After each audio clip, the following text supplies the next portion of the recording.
Somebody talk. Hello, hello. Can you hear? Okay, well, just take the earphones out and make sure you talk on the microphone.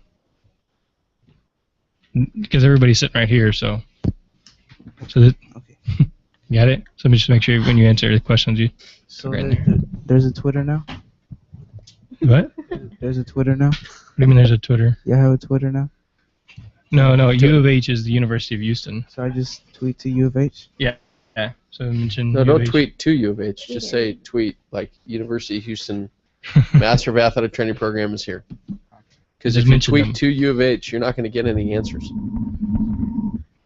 Got it. All right, everybody ready? Yes? Lorena, are you good? Is it started? All right. So here we go. We'll start in 3, 2, 1. What's up, y'all? Welcome to the Sports and Medicine Broadcast episode. Wait, this is 84, right? Episode 84. I forgot to change that in the show notes. Episode 84. Have I succeeded? Apparently not. So recorded May 28th, 2014. This is a pretty cool episode. It was really just thrown together because I've been spent the last, well, obviously Monday we were off, and then yesterday I was editing all day, and so we just kind of took Dr. Yellen and Dr. Knobloch up on their offer to come back, and I really want to see what the students think of the year, since this is one of the last times I think this is the last time you guys will do the podcast, so just get your thoughts on how we did in sports medicine, and then since we are kind of moving towards college credit, what Dr. Knobloch and Dr. Yellen think about what you guys have learned. So they're going to be quizzing you guys, so make sure you're ready. You could call on any one of you. Marlon, you two over there. Edith, you could be called on over there to answer questions. And if you don't know, then, I mean, you don't know, and we just know what we have to prepare for. If you don't know, you'll be vaporized. Vaporized. Got it?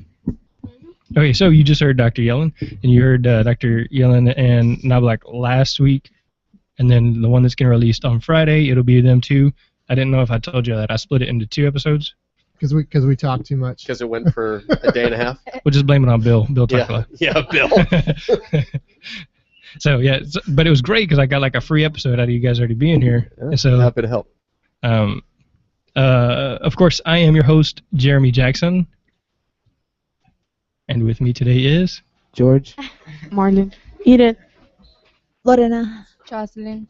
Marissa. Brianna. And you already heard from Dr. Yellen, Dr. Knobloch. You can see them there. I'm not sure what you can see in the camera.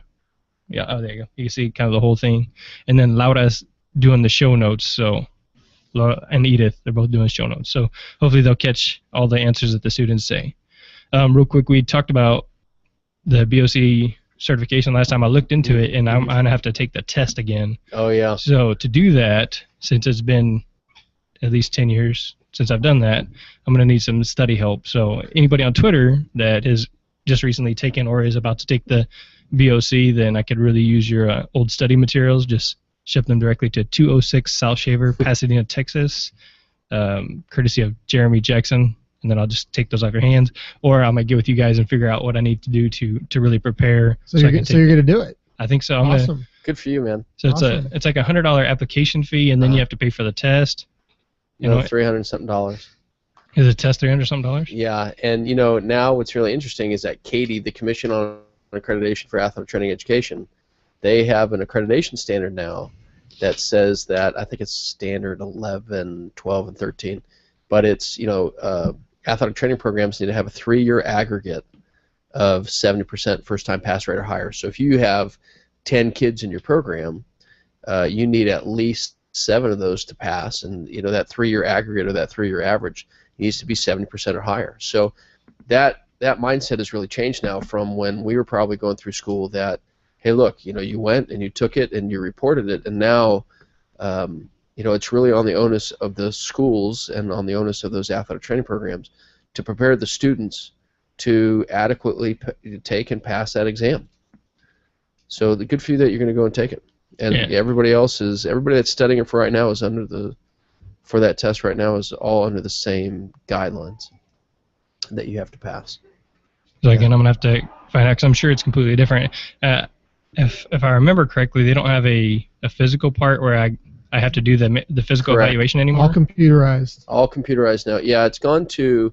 So when we took it, it was a written sim, and an oral practical or a practical, right? Mhm. Similar to how the Texas state exam is given, except the Texas state exam doesn't have a written simulation. It's a written and a practical.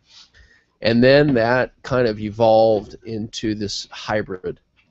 And that, I think that was like 2007 or 8 or something along those lines. And then now it's all computerized tests, just like you take your SAT or ACT or GRE or whatever it is. It's a computerized test, and what that has done is that, again, you talk about the onus, the responsibilities of the individual athletic training programs. One of the bigger concerns when we moved to that model was how can we ensure that the students are doing these clinical skills the right way? And so now we have clinical integration proficiencies where you have certain guidelines that you need to be able to follow to make sure that the students are in fact performing these clinical proficiencies the correct way, and the onus again, or the responsibilities, back on the program to make sure that, look, you're going to go out there, and the one thing that we always tell students is you are representing not only our program, not only our university and our department, but you're representing us as athletic trainers, and you're representing the entire profession. So when you have an athletic trainer that goes out and does a really good job, it benefits all of us. And when you have an athletic trainer that goes out and does something improperly, or does something to, unfortunately hurt the general public, it reflects on all of us. So, and I hope that the rest of the athletic trainers, I think we're 41,000 now in strength, and so I hope that everybody else feels the same way. That, hey, look, when one of us does well, we all do well. When one of us does poorly, well, we all do poorly. So we got to make sure that we're constantly reinforcing, this is what athletic training is, this is what we're about, this is how we go about it, these are the educational competencies and the clinical proficiencies, and this is what it means to be successful, and this is why it's so important. Yeah, so good luck, man. Kill it. Thanks. I might have to get with you guys and do some study sessions or something. Yeah. So, but I'm sure they have that stuff on the BOC on the. Well, yeah, and the other thing you need to realize too is that the Board of Certification, they put out a role delineation study and practice analysis. Okay, and so the Board of Certification puts that out. Then the NATA responds with the educational competencies. So the role delineation study and practice analysis is different now than it was when you took the boards. And so, for instance, if you look at the scope of practice for athletic training now, we have 5 practice domains. We used to have 6, but now we have 5. And that's as a result of the role delineation study and practice analysis. And that's at the 6th edition now. And so the NATA puts out their educational competencies, which we're at the 5th edition now. And so that role delineation study practice analysis is really the blueprint for the BOC exam. So my suggestion to you is you can go to www.bocatc.org and look up the role delineation study practice analysis and look over all the different things that they have now, and then go look up the 5th edition educational competencies that can be found either on the CATIE website or on the NATA website, and look over all the different competencies now. Like one of the bigger things, and luckily we've got Dr. Knobloch, but one of the bigger competencies now, a whole new section, evidence-based practice.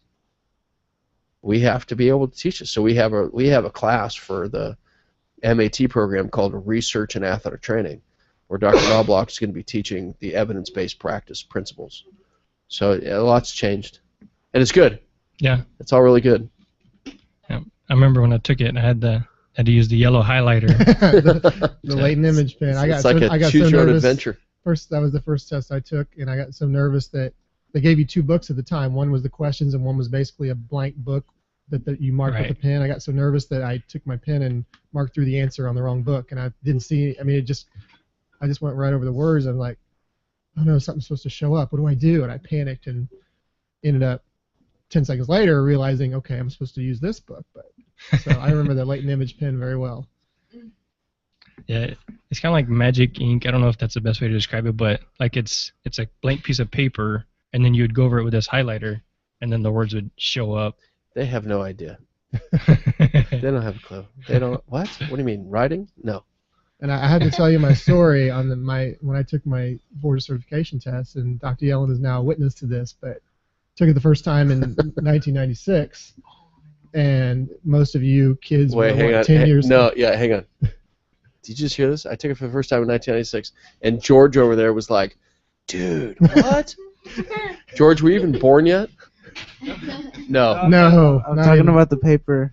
The one that you read over. He's changing his story now. He's trying to. Because yeah, my right. dad's a truck driver. Wait, were you born in '96? Born in 98.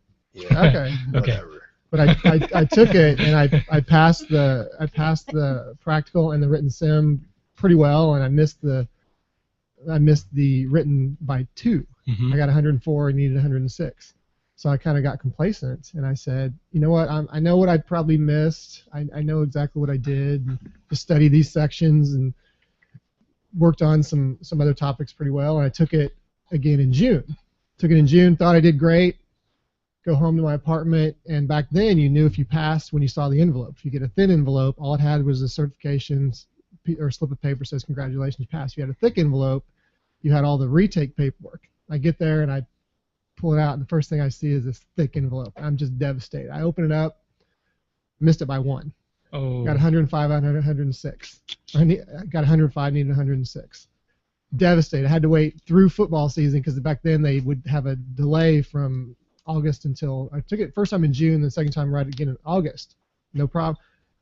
Failed it in the August test. Had to wait all the way till November, and just so I missed it by 2. Got complacent, missed it by 1. Took it in November and did really well on it. So it's just I would tell people, don't ever get complacent. If you barely miss it, study harder than you think you need to. I just kind of said, well, I'll take it again. I only need 2 points, no big deal. Gained 1 point, still missed it by 1 point the second time, so it took me 3 times. But And it used to be that, if you missed one part of that exam, you go back and retake that part. Mm-hmm. It doesn't work that way anymore. Yep.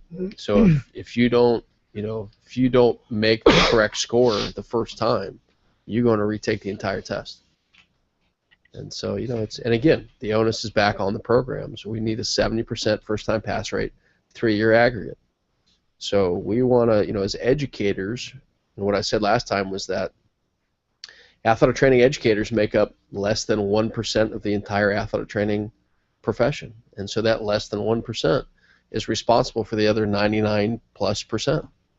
And we got to make sure that we're doing it the right way, because we're responsible for putting these clinicians out in the world and making sure that they're ready to, get their feet wet and move forward, hopefully, in a very successful profession. Yeah, I think we talked about that. It was kind of a hope you catch something whenever I was at HBU, and it's changed, and I'm sure a large part of that was me. It's kind of like you don't really understand what you need to be getting or what you're getting. Like right now, even sitting right here, Brianna's playing with her hair or fingernails or something, and they don't know the benefit of what this could potentially have in professional communication skills, or maybe they decide they want to be an athletic trainer and they want to get a master's, and then they go to meet you guys and it's like, I remember you falling asleep last time we were there. Or I'm not going to mention any names, Brianna.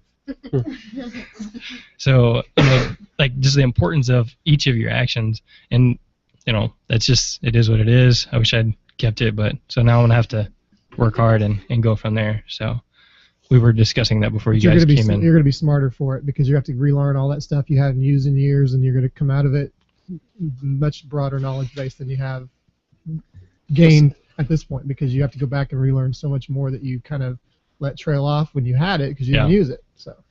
Well, there's this principle in teaching, right? In education, you learn it once. You teach it, you learn it twice.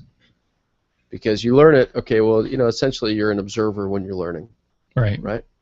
And when you teach it, you have to be able to communicate your knowledge and put it in a package where everybody can understand it. And so as you start to dissect these different variables, you begin to understand, okay, well, if I say this, is everybody in the room going to understand it? And how do I create this environment where everybody in the room can learn? Because all the students are different learners. They have different learning styles, right? 3 main types are verbal, auditory, and kinesthetic. Most people that go into athletic training are mostly kinesthetic, and then there's some sort of verbal or auditory type component. But this is not why we can't. This is not our conversation for today. All right, so that's actually a great question, and we have these 4 questions that we actually went over yesterday with the students, and one of the least favorite things that Jocelyn said is that we had to do things more than once. why did you say that your least favorite thing was because you said we have to do things over and over or do things more than once. That was on your paper, and so I just wanted to understand what you meant by that. So we have time to learn more stuff. What? Then- Speak up, please. Old So people we over here have- can't hear you. So we have more time to learn new things instead of Uh-huh. doing the same thing that we already know. Like, so I understand. Yeah. you Okay, understand? so yeah, I totally understand what you're saying, right? We learned it. Why do we have to keep on going back and relearning it? Yeah. So I'm going to give you a couple different analogies. You ever seen a basketball game? Yeah. Yeah. And so that basketball player is up there at the free throw line, right? Mhm. And under a really strenuous condition, this basketball player has to shoot and put the basketball into the hoop, right? Yeah. And when they practiced, maybe they practiced one or two times, but they haven't practiced in a game situation. They haven't practiced with all these fans screaming around them. They haven't practiced with all the pressure. So what do you think alleviates some of that stress? What do you think makes that person more successful in that particular situation? Practice. Yeah, repetitive With a lot of practice. And people. so you guys have always heard, right? Practice makes perfect. That's not true. Perfect practice makes perfect. You can practice the wrong thing till you're blue in the face, and you're awesome at the wrong thing.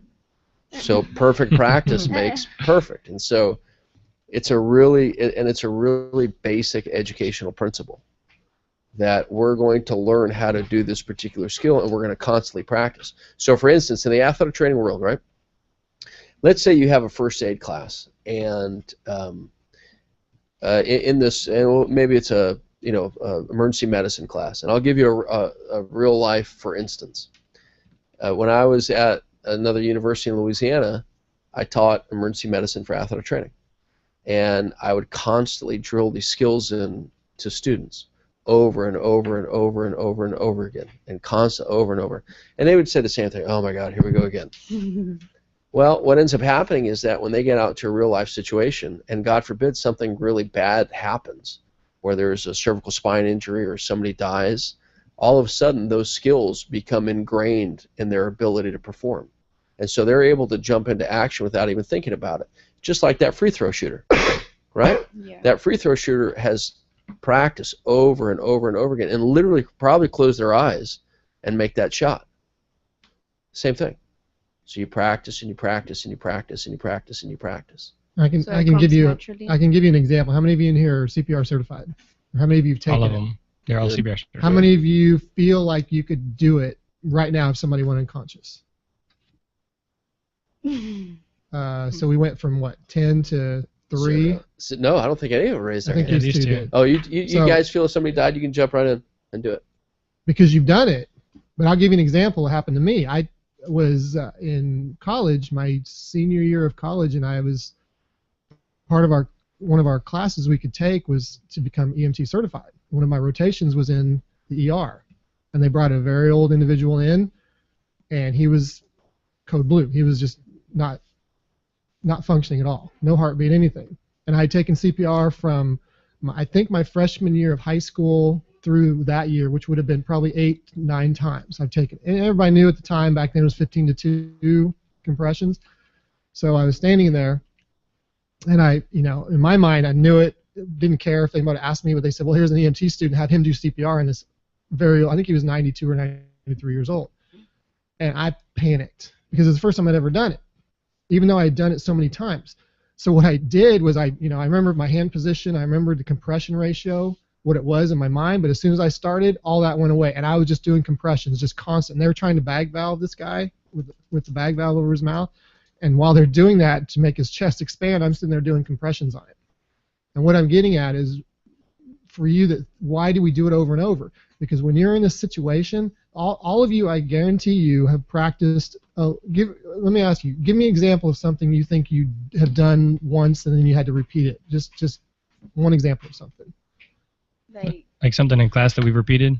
Something Or- that she would say that why are we repeating it? I have a question for you. Do you drive a car? No. You don't drive a car? Mm-mm. Does anybody else in here drive a car? George. George? Did you have to practice? Or you just got behind the wheel one time and said, yep, I'm good to go? Nope, I had to practice like for 2 years, Oh, okay. but it still didn't go good. Repetitive, right? Instinctual responses. I'm Or- sorry, Dr. Knobloch, So, continue. so what would you just give me an example of a scenario or something you had to that you thought maybe once was enough? Can you think of anything?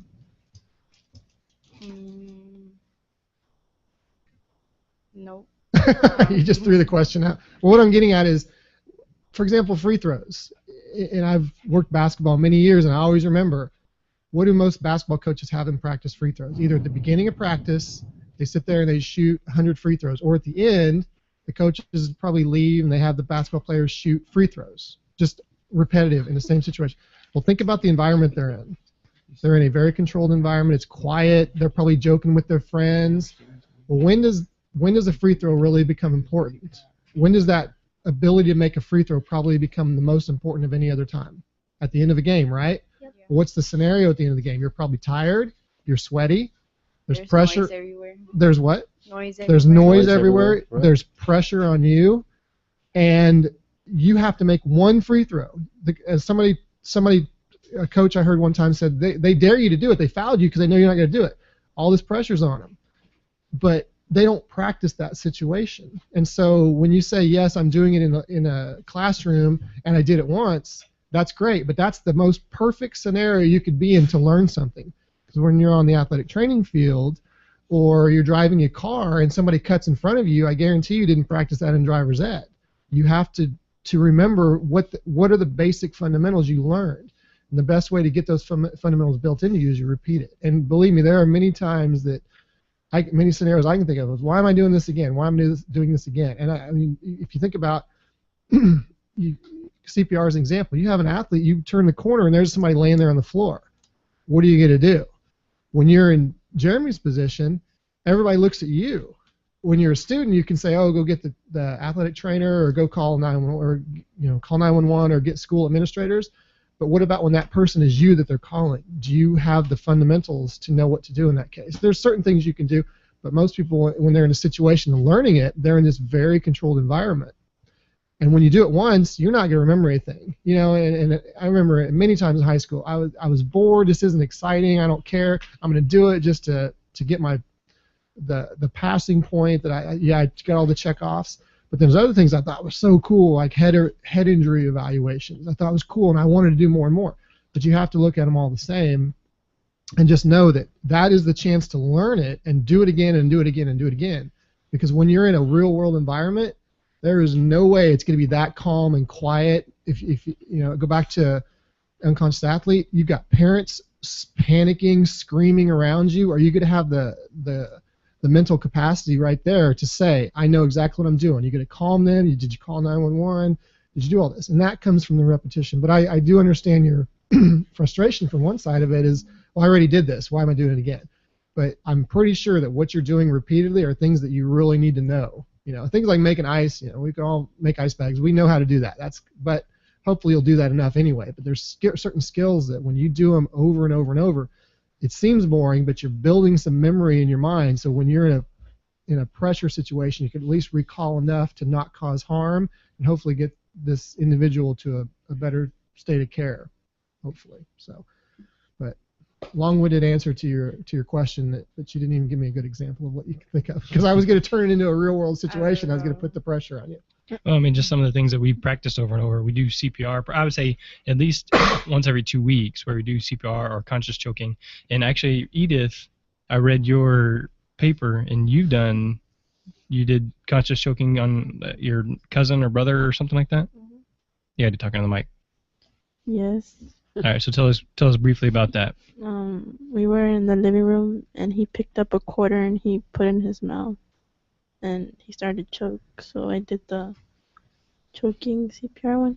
So when you did that, was everybody kind of sitting there just looking around, or what was the environment Was like? everybody panicked? Yeah, Screaming, and yeah. were you screaming and you were panicked and you were? I mean, it was a little different than learning it in class, right? Yeah. Or than doing it in class, and so you had the fundamentals, probably from doing it repeatedly, so you could at least relate to how it's different when it's a real world situation versus when you're learning it in a very quiet environment.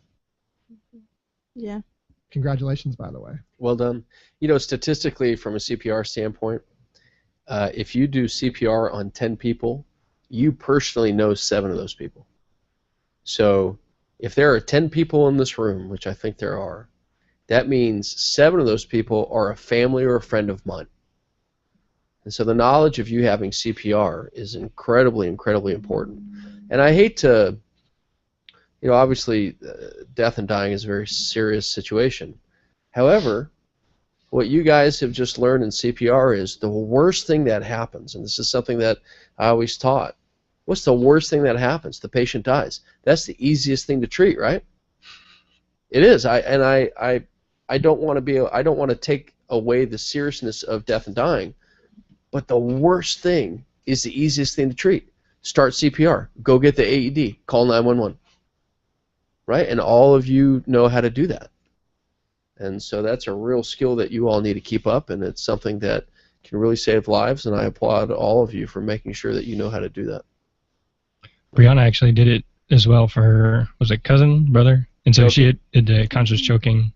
So kind of the same deal. I've done it for both my kids a couple times, and then I've done CPR 5 times, and I'm what you call 3 out of 5.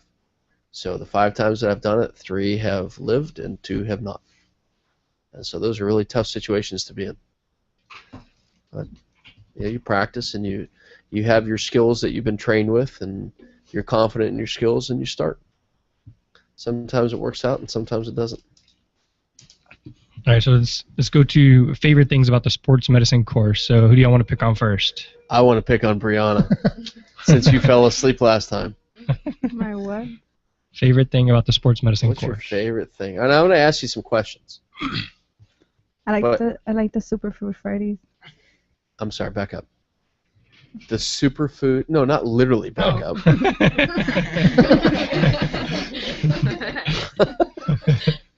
She's right. She's listening. Yeah. Hold on. Okay. What the Superfood Fridays?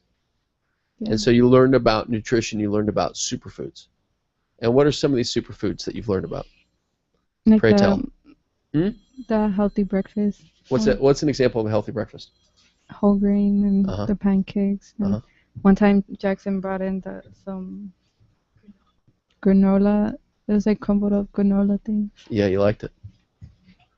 And so let me ask you guys a question around the table. How many of you, after learning about Superfood Fridays, how many of you eat breakfast before you go to school? Every day. I eat breakfast every day. So why is breakfast so important? I'm sure Jeremy has talked about this to you guys, right? Yeah, we talked about it. And we talked to Brett Singer, who's a registered dietitian from Memorial Hermann. He talked about it. Yeah, and so what ends up happening is that gastric emptying time is 3 hours, right? So think of your body like a gas tank. And instead of gallons, right, like in a car we look at, how many miles per gallon do we get, your body operates off of hours. So your body can operate off about 3 hours at a time. And so what that means is about every 3 hours you need to be able to put something in your body that's composed of a carbohydrate, a protein, and a fat. And it takes about 45 minutes for that carbohydrate to get out of your body. And it takes about 3 hours for a protein or fat to get out of your body. So now let's say, just, hypothetically, that you went to sleep at 9 o'clock at night. And you woke up at 9 o'clock in the morning. Well, you've been sleeping for 12 hours, which means that 4 of those 3-hour cycles have passed. And now let's say you decide not to eat breakfast and you don't eat until noon. So now you've gone 5 of those 3-hour cycles. What happens to your body if you don't have enough fuel?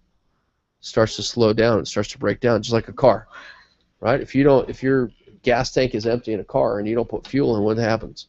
Breaks down. Yeah, you're stalled out on the, on the 225 freeway. We can tell you're from California. We don't say the 225. We just say 225. Go ahead. Sorry. Go ahead. On the 405. You know what's funny is that you're like the second or third person that's told me that. I could tell you're not from here. Why? Because you say the 45 or the 225. No, we just say. And then when I was in Louisiana, I would call them all freeways. They're like, what's a freeway? It's a highway. So when I came here, I'm like, look, I was on the 45 highway. And they're like, no, it's a freeway. Of course it is. So that's how important breakfast is, right? That's how important meals are. And so remember, for a carbohydrate, about 45 minutes of fuel, protein and a fat, about 3 hours of fuel. So granola, right? It's got protein, fat, and carbohydrate. You get 3 hours of fuel out of that. So think of it that way. And your brain and your muscles, they all need that. Like, for instance, I bet your name, please? Marissa. Marissa did not eat breakfast. And how I know that is that was a really big yawn. So, right? Her metabolism is slowed down, and her brain is, needs some oxygen. So you yawn because your brain is telling you, I need more oxygen because I'm slowing down. So in comes this big, like you just did. You know, there are other alternate possibilities of why that yawn happened. Maybe we're really boring. It's a possibility. Maybe you guys are horrible. I don't think it's true, but it is possible. Well, I think I'm awesome. Just ask me, I'll tell you. So. All right, so Who's next? For 1,000, I got your attention now. For 1,000 free points, who can tell me the exact definition of a certified athletic trainer?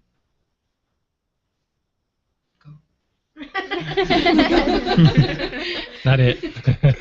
He's exempt. He gets a pass. So if I look up on the NATA website or the BOC or the American Medical Association or the Master of Athletic Training Program at www.hhp.uh.edu/MAT. See why you repeat things? You never know when you're going to forget it. Yeah. What's the exact definition of an athletic trainer? Have you guys learned that? Or reasonably close. No, not reasonably close. I want the exact. It has to be word for word, though. Word for word. Yeah, because when people ask, right? George, aren't you cheating? And when they say, yeah, George. Yeah, and when they say, and this is a real question, right? Because people ask, they ask me all the time, what do you do for work? I tell them, I'm an athletic trainer, and I'm the director of the Master of Athletic Training Program. Oh, what's an athletic trainer? And so what's the definition that you're going to give them? A highly trained.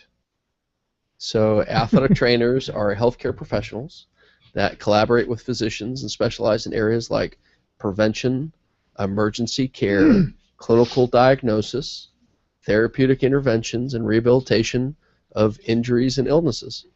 And athletic trainers are recognized by the American Medical Association in 1990 as a healthcare profession. George, does that coincide with what you were cheating? What? What did I miss? I didn't look for it because you answered it. Oh yeah. So it was perfect. So when people ask you, well, what are you guys doing in high school? I'm in this athletic training course. Oh, what's athletic training? You need to know what that is. Right? And every time you stand up for the profession, you stand up for everybody. Okay. So I'll have to add that to my daily thing. The right yawn after count is definition of 3 now. training. Yeah, I know. One more, and I have this little lever here.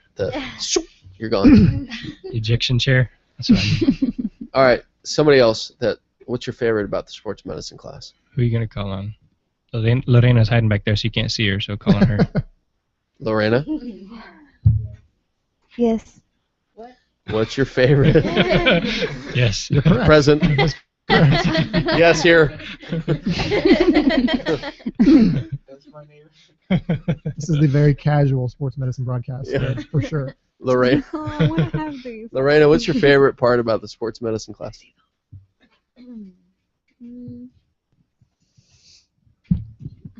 Or what is your least favorite part, if that's easier to answer? Or do you know that you're in a sports medicine class?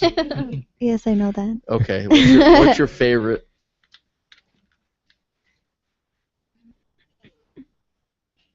You wrote it down yesterday. Learning about the bones and muscles. Ah. How many bones in the body? Within 10. Have we done that? How many bones in the body? I'm sure I've said it. I don't know if I've quizzed them on it. Jocelyn, do you know? I don't know. Is it like between 100 and 130? No. No. No? Isn't it like It's 206. And it's not between 0 and 1,000. You can't say that either. No, I wasn't going to say that. 206 plus or minus 3. Huh? It's 206. Plus or minus 3. Do you know where this plus or minus 3 comes from? Because you break 3 and then you'll get more. No,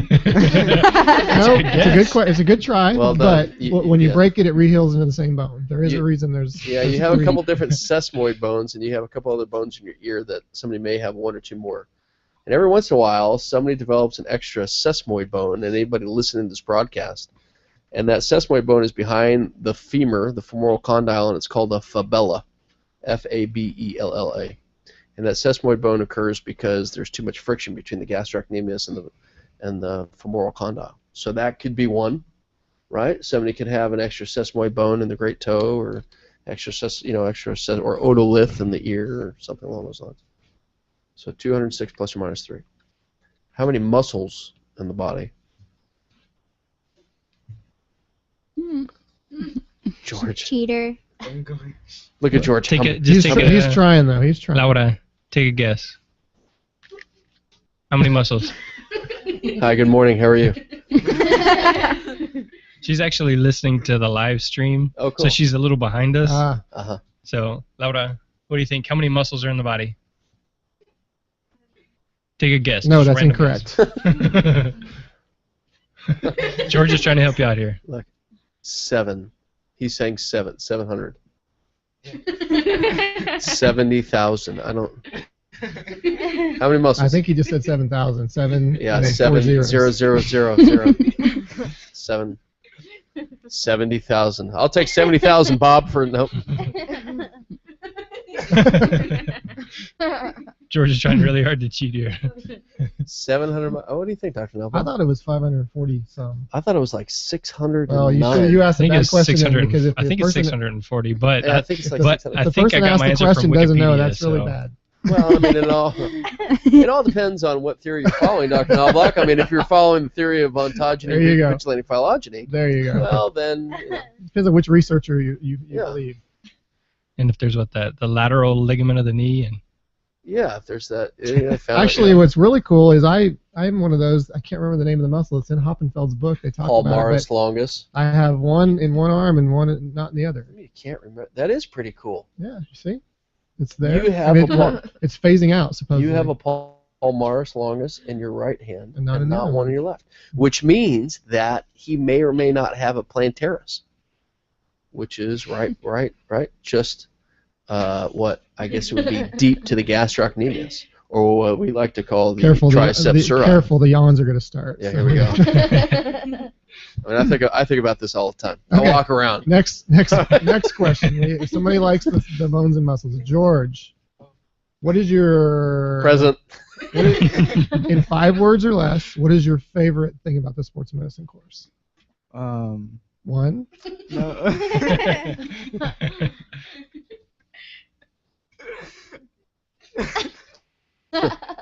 Now, do you see why repetitions help? See, we put him under pressure just of asking the question, and he's a little nervous. Yeah. So think about when you're in an injury situation. This is I hate to pick on George as a learning experience, but when somebody calls on you, think about when there's people There's standing two ums. there. You have 3 words left to explain your least favorite part of the sports medicine course. The least? Well, there's 4. You got 1. You got 1 more, boss. 1 word left. well, at first you said what's your favorite, and then you switched it on him. So But he went from 5. Now he's at. Then he went to 3 words, and now he said the least, so he's at 1 He word. said the least. So you're down to 1. Broadcast. Oh, that's your least part, favorite. that's no, he said that was his That's your favorite. most Oh, favorite? that is your favorite. Okay. Yeah, I had 1 word left, so. So why is it your favorite? You have no limit. Could on you that. imagine? Wait. This would be awesome. George is an athletic trainer. His favorite part is broadcast. And so, like, somebody is hurt, but now he's like an ESPN announcer. It's because, like, we learned so many George, things. what's wrong? Well, Bob, I'm going to tell you.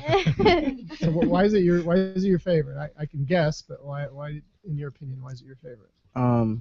So we've talked to nutritionists. We've talked to other athletic trainers. We've talked to the guy from Chick-fil-A. And the pregnant lady.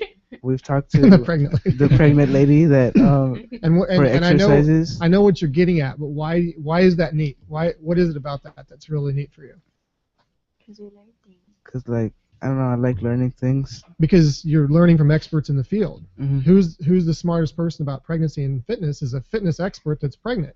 and who, and I think that's really neat is that you guys get to bring in experts. I mean, you can ask somebody. Everybody in here has some experience in something, but they can tell a little bit. Oh, I drove a car. I've never had a wreck, but I can tell you what it's probably like. Probably, for example, you're the only one that's driven the car. Hopefully, you haven't had a wreck yet. But I have. Oh, no. Okay, I'll switch topics. But this is an opportunity for you guys to learn from experts. So you can ask them questions, and they will give you answers that are very factual because that's their area. So it's better than bringing. It was very nice of Jeremy to bring us back because you have to listen to us again maybe or punish you with listening to us again. But when they bring in different individuals, a concussion expert, a nutritionist, you get to ask them very pointed, direct questions that you have, and they will give you expert answers. So I'm glad to hear that this is a very positive experience for you. So believe it or not, Edith and Brianna are both more of an expert in performing life-saving skills than I am. I have never once actually performed the Heimlich or the CPR or any of that, never once. So I'm not asking to change that. Nobody go ahead and tell it, Brianna. Her. Brianna and Edith. Her. Edith, you were the one that had the very loud environment, right? It wasn't quiet and learn. So you can give examples when somebody says, "Oh, well, I'll remember this." Well, you probably didn't because everybody's screaming around you. You probably had to really think about it, and that's an example of an expert. That's somebody that's done it in a real world environment, and it's not the nice setting that you have when you're learning it in CPR class. So I used to do something really. I thought it was a great technique, but when I was teaching the emergency medicine classes, I would prepare the students and we'd rehearse and practice, right? And then when it came to exam time, I'd walk in with a bullhorn or an air horn or something along those lines, and they'd be performing these life-saving skills, and then I'd start all these distractions. And they'd say, "What are you doing?" I said, "What do you think is really going to happen?" You'd have people crying and screaming in your ear, and if you're an athletic trainer in a traditional setting like sports, people, coaches are going to be over your shoulder, and if you're one of those athletic trainers that's part of a big college or pros, the entire country's watching you do this, and you better know what it is that you're doing. You've all seen what happens on Twitter when somebody posts something, it gets retweeted. Think about when you're on TV and the professionals and they're doing something and they mess up, or when you see an athletic trainer on TV doing something. I remember, for example, there was an athletic trainer that was not using gloves on somebody. Went back in the big heyday of you have to put gloves on if they even possibility of blood, and there wasn't social media back then. It was just one of those things, it just, you saw it, everybody probably discussed it with whoever they're sitting by. But now, if you do something wrong, it's discussed immediately. If you even say something wrong, in this broadcast, somebody could easily retweet, "I don't agree with what he said." And you're living in this environment, in this day and age of social media. You guys really need to know your stuff, whatever profession you go into, because if you screw up, it gets in the news, it gets discussed in your profession. Did you hear about what so-and-so did? I can't believe they did that, or they said that. So, again, it goes really knowing your area as well. So, no Twitter questions yet, huh? George? Nothing on Twitter yet? All right, somebody else. What other thing, what's your favorite thing that you've learned in the sports medicine? You're going to have to call on somebody. Okay. This is Marlon, Lorena, Justin, Marlon. Marissa. Yeah. Bright red-faced Marlon.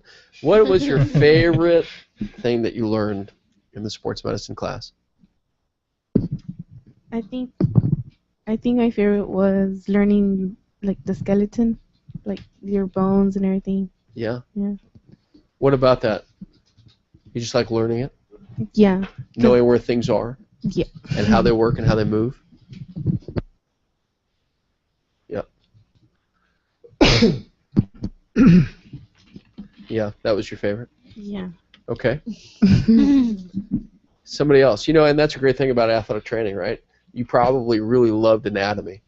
And whenever I ask people, why do you want to go into athletic training? A lot of people say, well, it's because I really like sports. And, I'll tell them, quite frankly, go be a coach. Go be a sports journalist. And the reason why I say that is because, there's quite a few athletic trainers that don't go into the athletic setting anymore.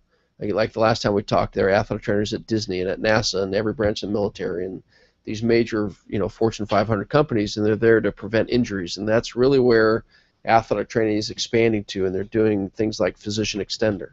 So when I ask people why you want to be an athletic trainer, it's because they love anatomy, and they like to know how the body works, and they want to know what to do when it's broken and how to fix it, and they want to be part of an active population, and they want to feel like they can make a difference. And those are all really great reasons to go into a profession like athletic training. All right, somebody else. I think we already spoke to Edith, and then I think we've asked some questions over here.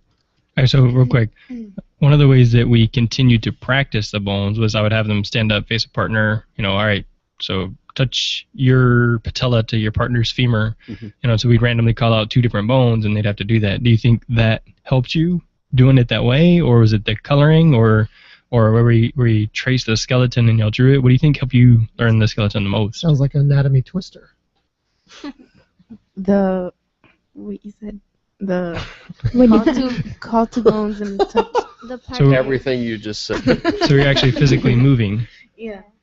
Right, so he was talking about kinesthetic learning earlier, so you're up and moving and interacting, and you're kind of put on the spot. There's a little bit of pressure, but I really enjoy doing that because it gets you guys up and moving. We've talked to Dr. Geyer about, not sitting for very long, and then it also helps people that like to move more to learn, and it's fun, I think. Yeah, I usually seem to have fun doing that. If you really want to play a trick on them, touch your sphenoid to your hyoid.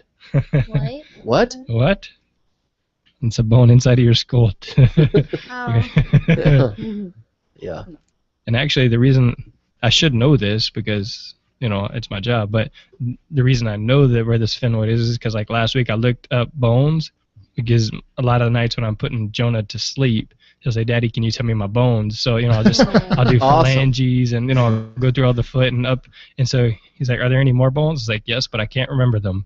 So then I go and look them up and find other bones. Daddy's tired. I need to go. Is that like how do you know you're an athletic trainer? Yeah, when you sing the bones to your child to put him to sleep? Yeah. Is that how it works? It's not just the myelocyrus or the bone song, it's your hip bone kicks. Yeah. Oh my god. We You did get into real too. detail, like the anterior tailor ligament is connected to the. Actually, I do. I'm not joking. That's a good idea. I can do the muscles, I do the bone. So yes. You can have the smartest did the kid on the organ. I bones. know, right? He's gonna be walking around. Orthopedic surgeon at age 6, Awesome. Little Doogie Howser. Yeah, why not? You probably don't remember Doogie Howser. That's the guy from How I Met Your Mother. You know, man. You know what I've realized? Like, you can make these references, and they don't. I mean, it just reinforces how old I am. So I just don't. I'll bring up a reference from like 1992. I wasn't even born yet. Right. All right, so where were we? The least. Yeah, what's your least favorite thing? Let's ask some Marissa. I think Marissa. Marissa. We'll call her Big Young Marissa. I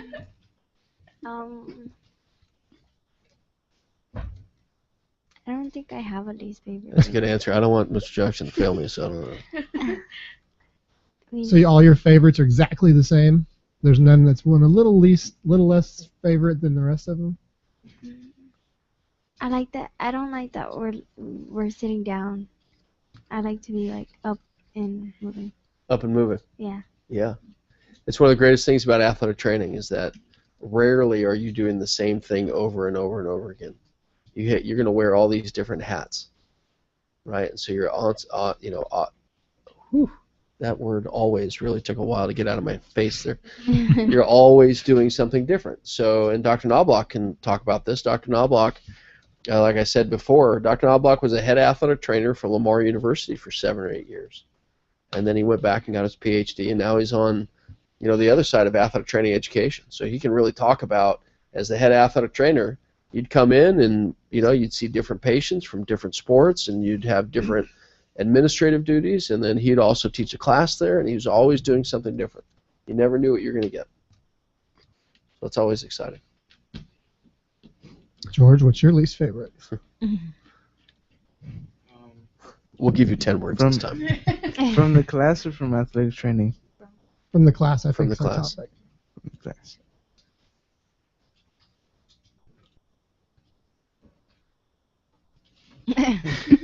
It's okay. The only way I get better is by talking to you guys. You're afraid to say it. If I was afraid to get feedback, I wouldn't ask you for it. Wait, Jackson, you have to take off your headphones and close your ears. It's okay because I have to edit the podcast. Yeah, too. what do you guys call him? You call him Mr. Jackson? You call him Jackson? Jackson. You just call him Jackson.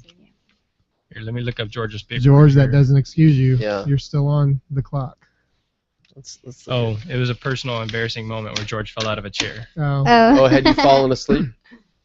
In class? Did you fall asleep in class? And then that was always my favorite, you know, as an instructor, to watch students fall asleep, and then all of a sudden, you know, they have that kind of, I don't know, like maybe they're falling out of a plane or whatever it was, and they're in the middle of class, and down they go. I did that during the STAR test. You fell asleep during the STAR test? Yeah, I was like that, and I just woke up and like I twitched. And down you went. So is there anything you wish you could learn more in the class? I'll give George a reprieve since he told an embarrassing story. But is there anything you wish you could do that you don't do? Something about skin, like cuts and stuff. You want to do wound care. Yeah. So the bad thing about wound care is it's tough to practice.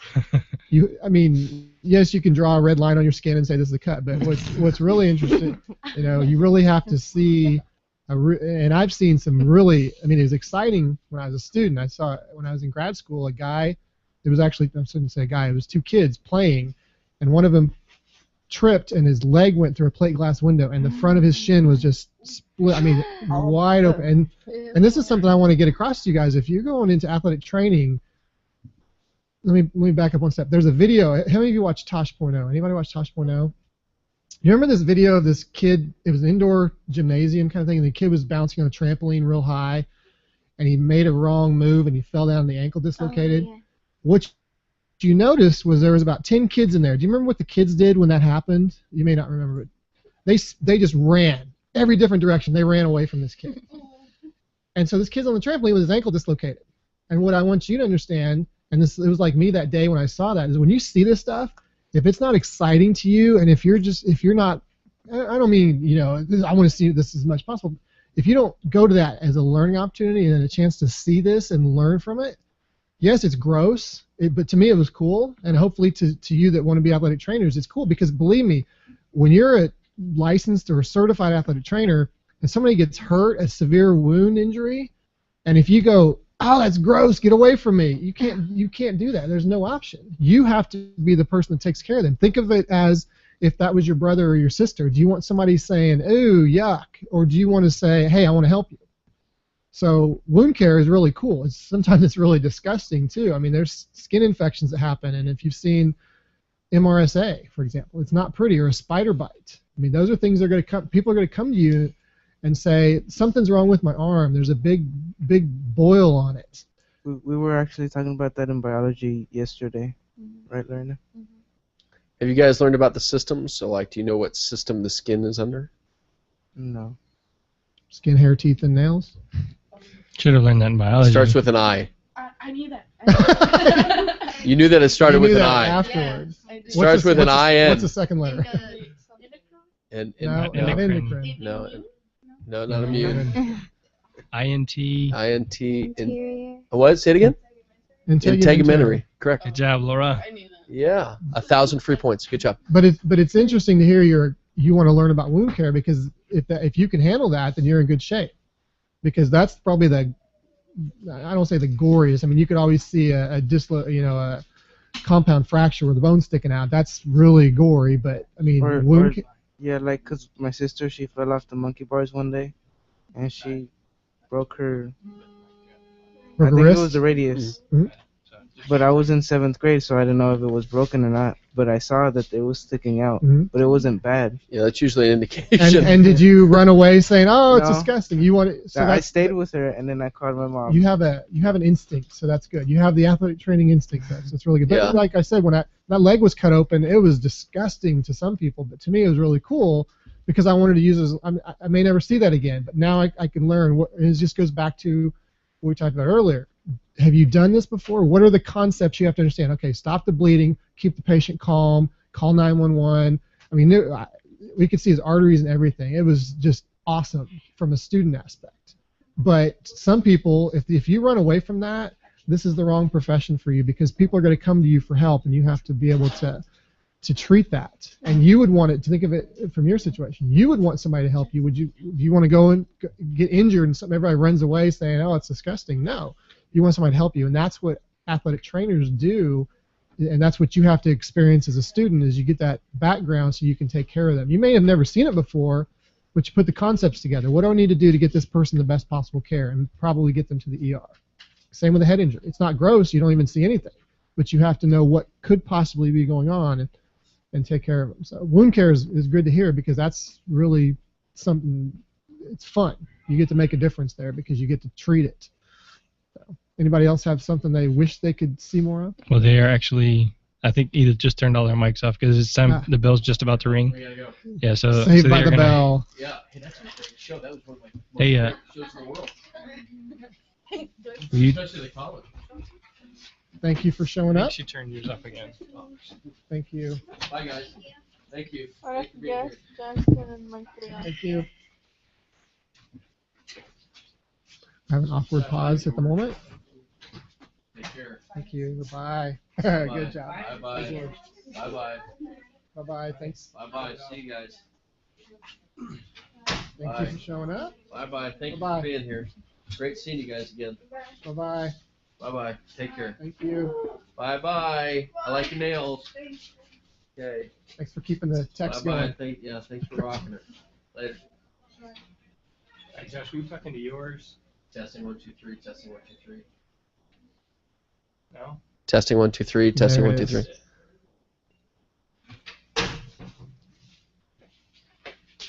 All right. Are we still on the air? Oh yeah. Now we take the turn. Now Now it gets bad. The students are gone. Now it goes downhill from here. Oh, absolutely. Okay, so So what do you really want to talk about?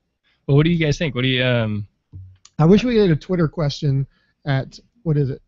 Hashtag. the SMB? Hashtag. So, Yeah. I'm not So a if good- anybody's out there listening right now, anybody, anybody, please. There's 2 viewers. Oh yeah, we have 2 viewers. One's your wife, so that doesn't count. Please send a question to hashtag SMB. The SMB. So sorry. Please send a question to hashtag the SMB. But it only works if you saw Dr. Knobloch doing the 2-finger hashtag or 4-finger hashtag Yeah, symbol. the hashtag. I learned that on Jimmy Fallon. Hashtag. Yeah. All right. So what else do you want to talk about? Well, what do you guys think of? I mean, I know it wasn't an in-depth review, but just kind of what they've learned, and if we are, I've actually put it out to the other athletic trainers in the district about making the AP course for sports medicine, and so one of them is already emailed Dr. Is it Harper? Yeah, Dr. Ronnie Harper, And so- Touchdown High School, Louisiana. Yeah, and so she already emailed him this morning to kind of see what the response is. Great. So I'm gonna let somebody else kind of take up the lead on that. Sure. And moving forward there. So just your feedback to me from what you perceived my kids knew, and moving I'm that pretty direction. impressed with what they knew. They obviously have paid attention, and they know some basic first aid and life-saving skills. They know about CPR and AED, and they know about the Heimlich maneuver, and they know about the bones, and they know about muscles and the different systems, and they know. I think that they would be. I think they're very qualified first responders at this point.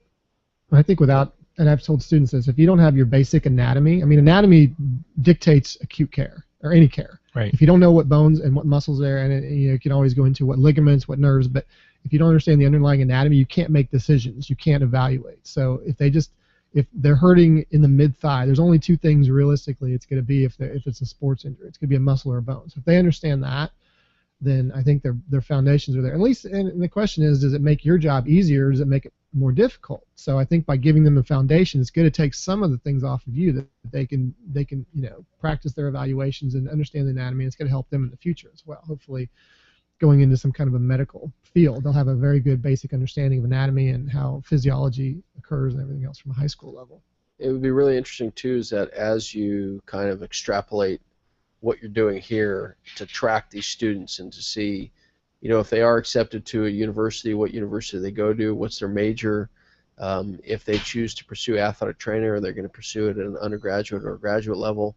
And if they do pursue it undergraduate and graduate level, what profession or what area of specialization are they going to go into, and all those different things. I think that would be really interesting for you to look at and be able to track, and then come back to your principal in your school district and to the state and say, look, this is something that we're doing here at Pasadena High School, and this is the courses that we're offering, and this has helped them to get into college, and it's made them a little bit more versatile. And as we track, I mean, obviously you'd have to track them over probably 5 or 10 years, right? And I don't, but to be able to perform those metrics. Hey, Bill's back. All right. Now here it comes. It's the trifecta of 4. That's what I like to say. It's the 4-part trilogy.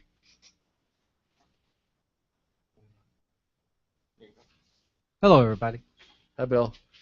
Hey, listen, real quick. I just want to give a shout out to Mike and Bubba, two of the athletic trainers over at Memorial Hermann. Mike and Bubba were both inducted into the GHATS Hall of Honor, and Bubba is one of our preceptors. And Memorial Hermann Ironman Sports Medicine Institute is one of our partners for the program. So congratulations to both of them. Mike Vara? Yeah, Mike Vara and James Bubba Wilson were both inducted to the GHATS Hall of Honor, which is a great accomplishment. I've known Mike Vara pretty much my entire professional career, because he used to work at Clements High School, and I worked at George Bush High School.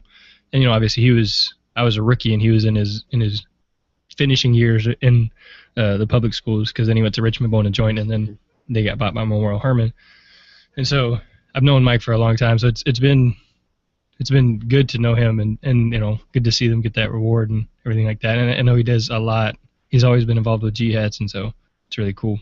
There's that quote, if I'm able to see farther, it's because I stand on the shoulders of giants. And so Mike is one of those giants. Bubba's one of those giants. And so, for young guys like us, Bill's one of those giants. And so for young guys like us to be able to, stand on their shoulders, and really, I mean, I say this with all sincerity, to see where the profession has gone, to see what we're able to do now, to see where it's going as far as education and the impact that we're making, and that the general public is now recognizing athletic training, and it's moving out of its traditional roots, and companies and organizations are hiring athletic trainers because they see the benefit of what we're able to do. And so that's an area that is, that is only possible because of the people that came before us really plowed through those roads before. So thank you to all of you, including you, Bill. Thank you, sir. Bill's rocking his GHATS t-shirt. Yeah, I'm kind of slumming today in my dress. I think you've earned it. That's okay, man.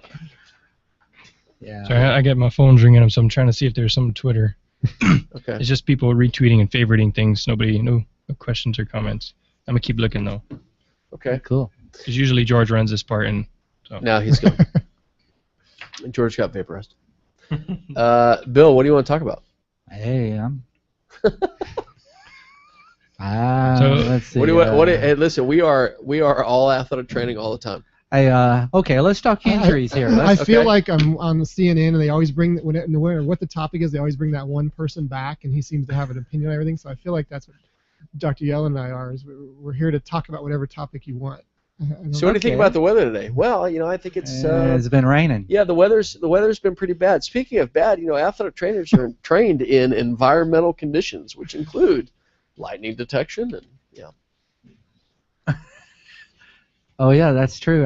I'm getting pretty good at that. Yeah. So I think I'm as good as a weatherman. I can pretty much turn everything back to athletic training. Yeah. That's what so I since do. It's, okay, since, let's talk here. Yeah, okay. What is y'all's views on the news of the day of the Dallas Cowboys and the OTAs and veterans doing practice, and now Dallas just lost Sean Lee for the year? Because I saw it on video. And they just were running a play, and rookie lineman just kind of ran over him, and he just buckled underneath it and tore his ACL. Yeah. So.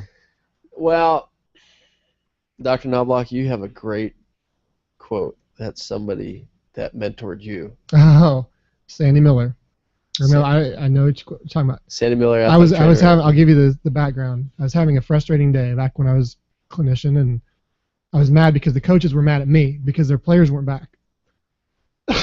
And I kind of went to talk to Sandy Miller, who we all know at SFA, legendary individual, great guy, not one of the nicest guys you'll ever meet. And I was just telling him, I'm tired of coaches on me and they want so and so back, and I'm doing everything I can, and they're not, and I can't get the athlete back, and they're still mad. And he said, Mark, you've got to understand something.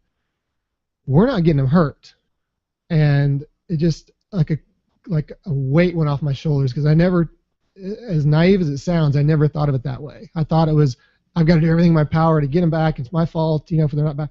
And when he said that, it just dawned on me. He's like, you're right. They're not getting hurt in our drills.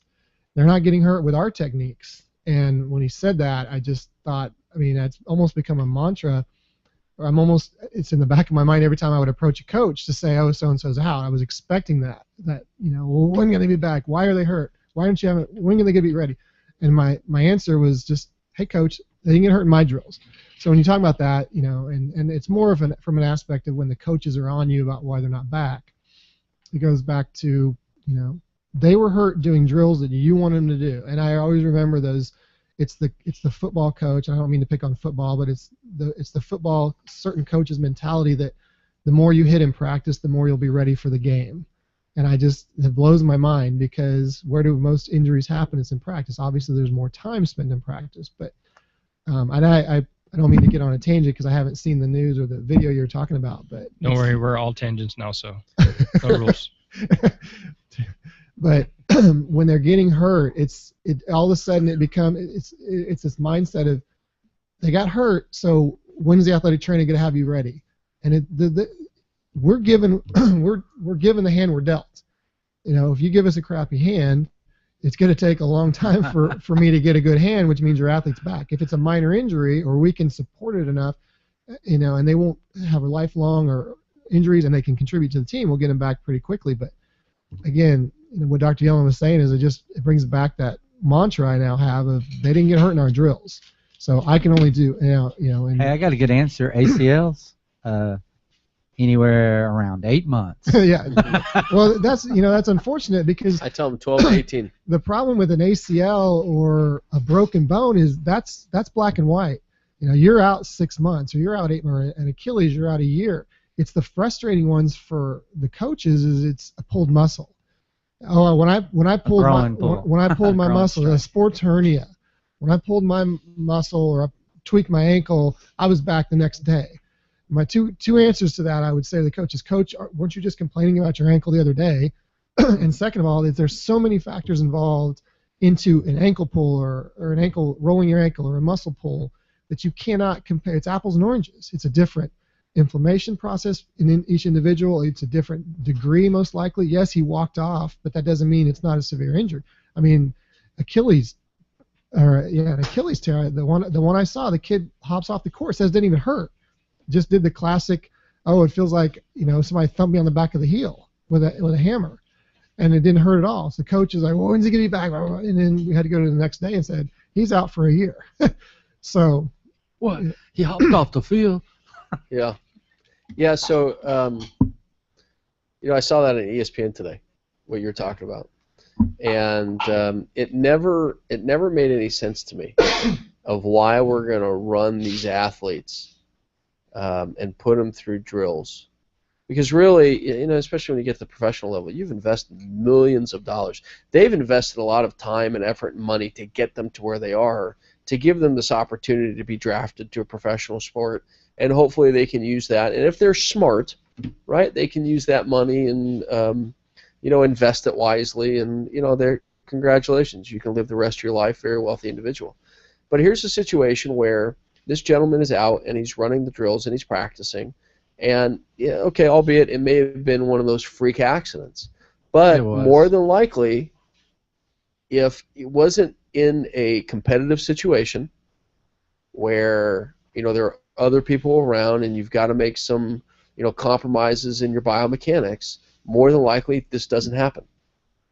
And so one of the suggestions I always gave to coaches was, Coach, especially at the high school level, if your game is going to be on a Friday night, let's just take basic inflammation, right? 72 hours. So if you played Friday night, Saturday, Sunday, Monday, you've now, that's 72 hours of inflammation. Okay. Tuesday, run these kids at 25 to 50%. Wednesday, run these kids at 50 to 75%. Thursday, back them off. Why? Because on Friday, you're going to run them at 100%. And so the philosophy of we're going to practice at 100%, that's okay. And it was okay, if I look at 20, 30, 40, 50 years ago, that philosophy was okay. And the reason why is because the athletes now are just bigger, faster, and stronger. And it's simple physics. If I have somebody that's 6'4", 6'5", 320 pounds, and can run a 40-yard dash in 5 seconds, and that person collides with another individual that, let's say, is 6 feet, 225, but runs a 4 or 5 40, okay, mass times velocity equals, right, and we all know this. And so now things really start to get hurt. And as we have better research and we start to see the impact of these collisions, and when I say collisions, people need to understand there's a major difference between a collision sport and a contact sport. So as we start to see collisions and we start to equate, each one of these hits is the equivalent of a 20 to 30 mile an hour car crash every day for 10, 15, 20 years. The body cannot heal itself. It starts to break down. And you're starting to see the end result. And so it's really interesting to start to see some of the different mindset of, well, geez, if I'm, and again, it's one of those things where this is a situation, it was probably, if I remember correctly, it's helmet and shorts and a t-shirt. And don't get me wrong when I tell you, I'm all for the theory of specificity. I think that works brilliantly. But let these guys run without, all the competition. The other question I always got was, well, if we don't practice how we play, how are we going to know, especially in a situation like football? How are these kids going to learn how to hit? Trust me, they're gonna learn how to hit. It's in you. The first time you take a hit, you decide right then. I can either hang or I can't. Right? I took a hit and I can get up from this and I'm okay to go back. Or I took a hit and that hurt and I never want to do this again. That hurt too much. I don't want to be a part of it. Which is why, like in freshman football, sophomore football, you see the reaction that you see, and any athletic trainer that's at high school level sees that. 14, 15-year-old kid gets whacked for the first time and is screaming in pain. My ankle, my leg, my shoulder, my whatever it is. Why? They haven't been hit like that. They haven't been conditioned to take the pain like that. And there's a physiological principle that goes back to the pain, sensory mechanism, afferent, efferent, the central biasing theory, that you have to be able to condition your brain to be able to work under those types of conditions. So, unfortunately, this is a situation where this particular young man had a real shot at, being a professional athlete, and unfortunately, it's not gonna work out. Now, what's to say that you can't prevent these things from happening in a game? You can't. When these injuries happen, and I'm always reminded of this young man from Tulane, who, and I forget his name, but he ended up hitting. It was an axial loading situation, and he's a complete quadriplegic.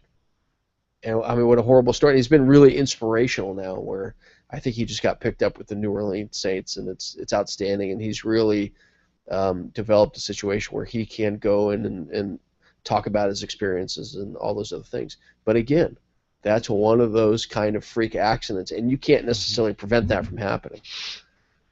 But as the athletic trainer, we need to have more say, especially in the sports setting, about this is the best possibility for preventing injury. And we're really good when it comes to heat illness, and we're really good when it comes to hydration, and we're really good when it comes to bracing and taping, and we're really good after the fact. But what about during? What about, at the small colleges or even at the big colleges? It's a Wednesday. These guys are going to play on a Saturday, and they're in full pads, running at full speed, and they're young men, and they want to kill each other. How about high school setting? Oh, yeah. So I mean, it happens all the time. And you see these kids hitting full contact. By the time they get to Friday or Saturday, They're worn out. They're worn out. They can't perform anymore. So. Well, one of the things that our coaches say on that is that their kids don't know how to practice in shorts and helmets. So like they're just lazy when they're in shorts and helmets. You know, so the kids are screwing around. So that's why they put them in full pads so that they'll practice harder. So what's your take on that? I mean, I understand. Yes, you know, at some point during the week it's okay to contact, but like with the professionals, I think it's 17 days of contact practice, so once a week. Well, look what's happening at the NCAA level. Sorry. No, go ahead. You know, NCAA is doing, what are they doing? Now they're really limiting the amount, especially during spring football, especially during summer football. You are now limited to how many times you can practice in full pads and what times of the day that you can practice and what times of situations that you can be in. And so that old mentality of, you know, these kids are just lazy and they don't know how to perform, that's not true. You know, these kids are not lazy. They're out in the middle of practice. Now, some obviously are lazier than others. Okay, I'll give you that. And then there's also something to be said for specificity of training. Okay, you're not going to play in shorts and a t-shirt. So you're going to play in these full pads, and you need to understand how to move in these situations. I'm all for that. Put them in full pads and let them, you know, work through those progressions in full pads so they know what it's like, you know, if you're a quarterback, to throw with your pads on, to throw with your, you know, thigh pads on, you know, your girdle on, to be able to run in those situations. I'm all for it. But stay away from contact, those collisions, as much as possible. The big difference between colliding with another human being and colliding with a pad. You know, if I'm going to set up a situation where you're a running back and you've got to run through the gauntlet of all the pads, okay, there's a big difference between you running into a foam pad and you really accelerating into that versus you running into another human being and you're both accelerating into that. Correct. I hate to turn this scientific, but I'm really curious now if there's any research about a correlation between the amount of hitting that's done in practice and success rates, and to see if it's a mentality or if there's actual research that shows we hit 4 days a week and we're a more successful program, or is it the other way around? The kids are more rested and everything. And depends on what level you're talking about. If you're talking about college level, then the level of the ability is about level. Mm-hmm. But if you get in the high school level, you got those who have the better talent and those who don't have talent because of economics, where they live, and what your pool. Well, maybe if you could try and group them into those same, you know, we have 5 schools that are Division 3A that the coach's philosophy is you hit every day, and we have 5 schools in level 3 and maybe a similar school district that hits 2 days a week, or has a philosophy, and probably a younger coach that says, you know, we're only going to hit on 1 day a week, full pads, and look at the level of success. I'd be curious to see if there is a hitting correlation that the teams that hit more are more successful or not. Somebody out there may know. I don't know. Tweet it. Well, I was just looking at Twitter, and Mike Hopper, he said, "Does you want to give a shout out to you guys?" He said he listened. What's up, Mike? He listened to the last one where I talked to you guys, and said it was a good conversation. And he just want to say shout out, thanks for what you're doing, and well, thank Jeremy and thank this high school, because this is an opportunity for us to come on. But you've set it all up, so, and Bill, as you as well. So he just want to say good job, give y'all a shout out. And thanks, Mike. If you had a Twitter, he would probably mention you there in Twitter, but you don't have Twitter yet. So well, I'm not in the Twitters. I was actually thinking about that this morning. Maybe my son's on Instagram. So he's actually said something about I need to get you guys on the Twit, which I think that's a Did talk he call show. us a twit? No, I think that's a an talk insult. show. I think it's a talk show, but I'm not sure. So Mike, what is the Twit? You can tell us that later. I think it's a talk show, and I think he was just saying you guys interact well and do well on the mic. I think. Okay. Maybe he was calling us names. I hope that's what it means. Yeah, Oreo's calling you yeah, twits. You guys are really good participants, or you twit. You're twits. So. All right, we have a filter on here. Is these filters, No, just joking. Nope, that's just the edit button, which I don't use very often. So I'm curious on what you two in the high school setting think of the whole hit. The more you hit, the better you are. I mean, you have to deal with it every day. I didn't even have football when I was an athletic trainer at college, but what do you think? You've been here 34 years. So. Well, here at our school, I think Personally, I don't think they should hit as much. But then again, there's the other both sides. Since I know our athletes, I know our coaches, I know what talent level we have, and our talent level is not the Pearland talent. We don't have the pool of athletes to pull from with the exceptional skilled kids. I mean, we every once in a while get a 1 or 2 or 3. Lucky if we can get 5. I mean, it's not downplaying our school. It's just the talent pool we get to pull from. As far as hitting, I've seen it when they don't hit. The fundamentals slack off, and the kids get really lazy. They get hurt that way because they go against the talent level, and their fundamentals are off. Our kids basically have to have fundamentals down pat. Well, don't you think, Bill, sorry to interrupt, but don't you think there's a big difference between practicing fundamentals and hitting full contact, right? We can still practice fundamentals. I think they need to be in full. technique. I think they really need to be in full pads if they're getting used to, if they're understanding how to, move around in their uniform. But late in the season, no. I think they're already used to the weather's not hot anymore. There's all different kinds of philosophies about it. They could do their practices where they're limiting, the drills to where they're not doing team. They can do team without hitting, without taking down. And our coaches really don't. They don't have the kids take them. They hit, they blow the whistle, but you have your gung-ho athletes every once in a while that'll cold cock a kid because, I'm macho. I want to be that. Yeah, I want to show off and all that. But they do team. We usually during the season we have one practice a week that really is the hard practice. The others basically go back a little bit and they tone down. And what day is that? That's usually about Wednesday? Tuesday. That's good. That's good spacing. Good, yeah. Then they tone That's down really just a good. week. Because last year we had like a bunch of Thursday games, which I love Thursday games. I love Thursday games with the underclassmen on Wednesday. That just kind of gives us the weekend, No midnight Friday night. I hate Saturday games because they have this understanding that you need to have treatments on Sunday, which I'm used to say, yeah, okay, but then come up here and you waste an hour and nobody shows up. Right. Then I wasted an hour. Probably in the middle of the day too. And all that. So. All right. So my thought is we're dealing with high school kids, and so Mike is listening, and so he's interacting. So I'm gonna make sure I mention the people that are interacting as much as possible. He was saying, I understand that hitting is necessary in football, but we must be careful to teach fundamentals most importantly. Correct. # Go ahead, do your hashtag symbol. # the SMB. And so my thought is that, these at the freshman level, I think it should be honestly a little bit more. They should be able to hit a little bit more because they aren't used to it. They need to get conditioned. A lot of our kids don't play Little League football. This is the first time they're playing sports, and so let them hit 2 or 3 days a week to get used to it. And then after that, as the season goes on, just let.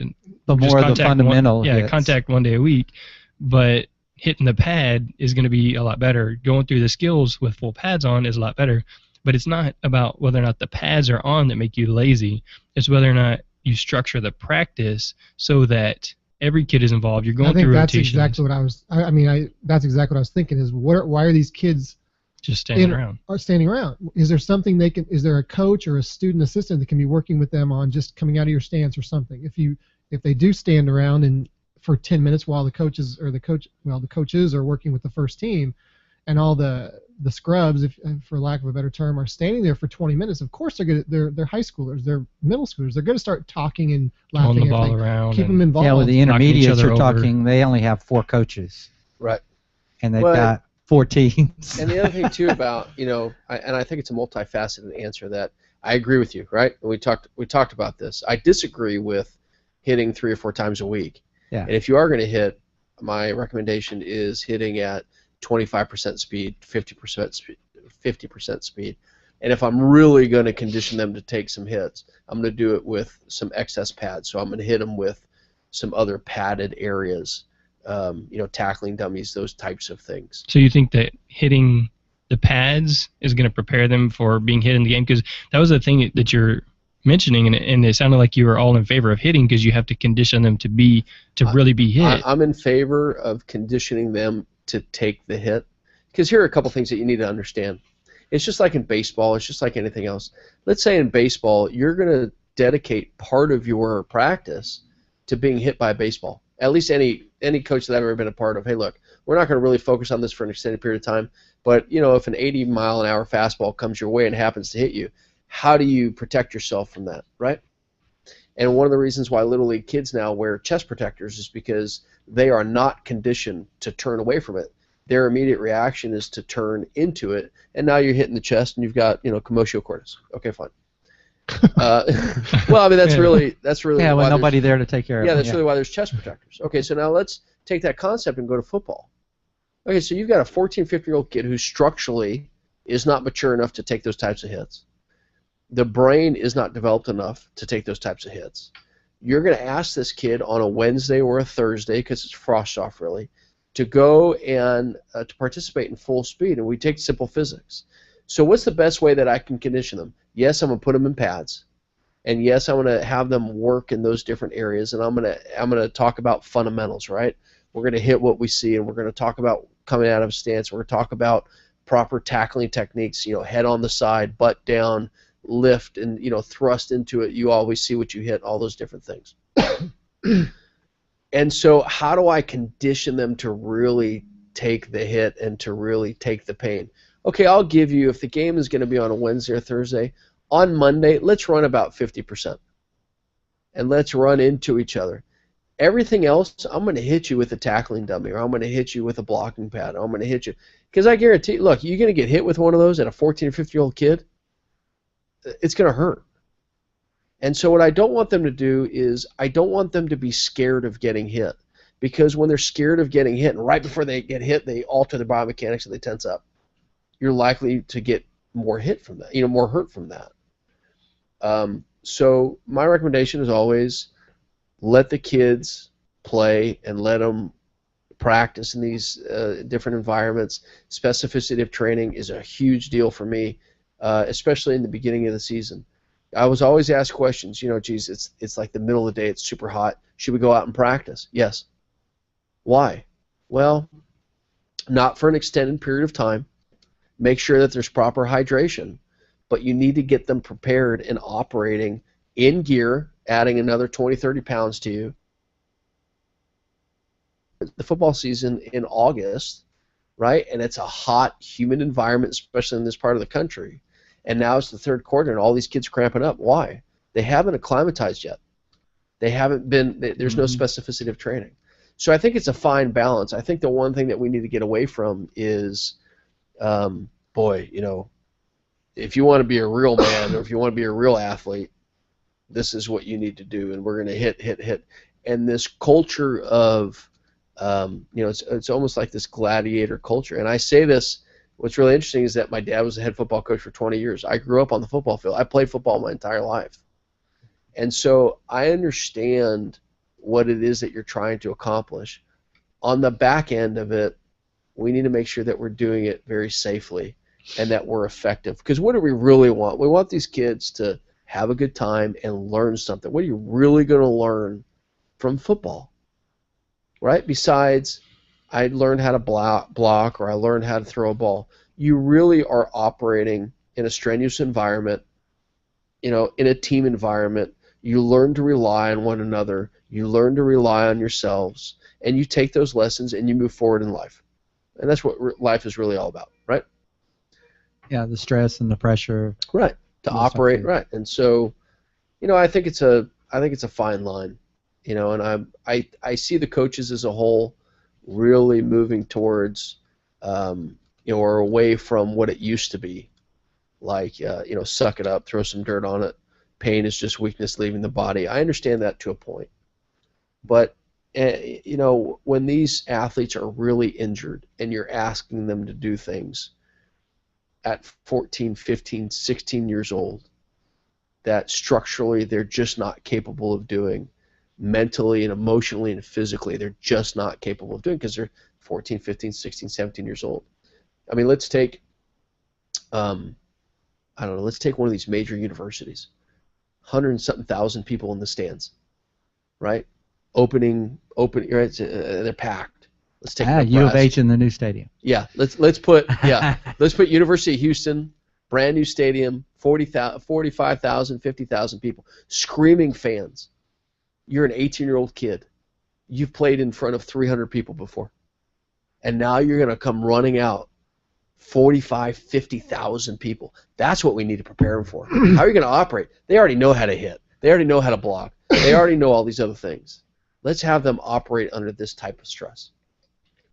So that's just me. Dr. Yellen, he brought up specificity of training, and I just had to laugh because one of my biggest pet peeves in athletic training, and I don't want to be called out, but the 6-minute mile for basketball players. What does that have to do anything with basketball? What does a slow, a jog have to do with how good of a basketball player, what kind of fitness level you're in for basketball? And I always thought, every year I'd see this in the men's team, the women's team, I'd hear about in high schools, and it's just some kind of standard that's out there. Either it's dichotomous. You either pass by getting in under 6 minutes, or you fail by it takes longer 6 minutes. I said, how does that translate to what level of fitness? Why are they not doing short sprint zippers, or there's other terms that they use? It just seems to me when specificity of training is where so much time could be spent, saved, I guess, focusing on what they're doing in athletics. Now, football and hitting, that's different. But when he's talked about that, I just had to laugh because I've seen that so much, and I think it's this old school mentality. Well, this is what I did when I was a player, so this is what I'm going to do as a coach. And I apologize if anybody's out there that just loves the 6-minute mile. It's how about a 12-minute mile? Is it 12-minute? Well, I don't know. When I was in college, my first year at Sam, head coach was Billy Tidwell. I could drive a mile. Billy Tidwell was the head coach. And I show up, and our first day, they had the veterans come out, and they had to run, so many laps in 12 minutes. And then they had all these 125 freshmen that walked on and came out, and they were falling out. I mean, they never had to run 12 minutes at one time, ever. Mm-hmm. What? I didn't understand it. I'm 18 years old. I'm like going, what are we doing? Why are we, doing that? And then when I came to work here at Pasadena, here's a good example of hydration. I came to work at Pasadena in 1980. They gave them a 16-ounce styrofoam cup of flake ice. That was their break. I'm like going, what? What? This ain't gonna work. No, that ain't gonna work. When I was in high school, and not as a student trainer, as an athlete, our football coach told us, "You'll get a drink when you do it right." I mean, this is after this was in 1990 to age myself, but it was we'd have all these drills, and we're like, "Come get a drink." It's like, "You'll get a drink when you do it right." Like, well, think about what's going. We're fatigued. We're frustrated. Maybe let us get some fluid in us, and we will do it right. It was like withholding, and it's an old school mentality again of withholding fluid from them. Back then, it was common, and nobody ever had a problem in our school, but it's that old school mentality of that's the way we're going to do it. And I think now you see a lot more of unlimited water breaks or whatever. There's always water, but what did it take to get there? It always makes me think of, what will it take to get a stop sign put at this intersection? Well, when somebody dies, and that's it's just usually what happens. It's terrible, but it's terrible, and that's what I think this evidence-based practice component of the NATA or the BOC is, and Katie is coming to, is we're trying to get athletic trainers to understand that, evaluate what the research says and understand it, and be able to make the best decisions possible, best practices, and not, this is the way I learned it. We put ice on, and that's it. What about other possibilities? What is the research showing? And I like to see that because it gets out of that old school mentality, and I think that's very beneficial for our profession. So jumping back to the contact, Mike had mentioned, it said something like our definitions of contact are different, and so I asked him for clarification. His thought is full out contact no more than 2 times per week, and full contact plus 1 game a week. So 1 day of full contact a week. Tuesday, Wednesday shells, and then Thursday a walkthrough. That sounds about like what you were saying. I'll give you that. Yeah. Now the only caveat that I put to that is I won't play a Saturday game, and then you're gonna have to shift it. I won't ever run them at 100%. Oh, that's my recommendation, right? I was never the coach, but when the coaches came to me and said, "Look, what do you think?" My recommendation was, let's ramp up and then ramp back down. So if you've got a Friday game, Tuesday we're gonna go at about 75%. Now, how do you know what 75% is? Well, you can always see, right? Middle linebacker hits the gap, and they're going to shoot out. That's the reason why the 40-yard dash is so important, right? How fast can you close that gap? And that's the reason why exercises like squat and deadlift and clean and jerk and all those other things, that's why they're so important, is so you close that gap fast. So you know when they're running 100%. Don't run 100%. Run about 75, right? Save the 100% for the game time. So I'd agree with that. So we may have mentioned this. I think Bill actually said something about it. So a lot of the times, coaches and even athletic trainers will find that when kids aren't going 100% is when they're more likely to get hurt, just because they're I think they're thinking about it more. But I think right? What I've heard too is that's true. But what part of the, especially in a contact sport, is one person is going 100 because he doesn't have the understanding of what 75% is. One kid's going 75, so the running back, you might say, is going 75% up through the middle. Here comes the linebacker who doesn't understand 75, so he goes 100 and just lays the kid out, and so we have an injury. But yes, I think 75% means you're being a little lagging, a little bit, not lazy, but you're just kind of going through the motions quickly.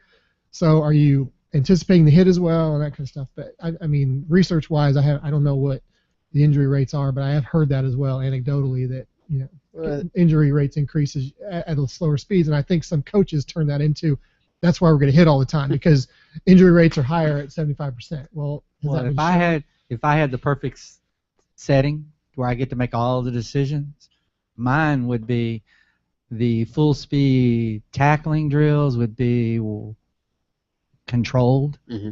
To where they actually learn how to tackle. Mm-hmm. And then when you do the team part where you're going 100%, you still don't take them down. Mm-hmm. Can I say something? That. I agree with you 100%. Yeah. I'm not a.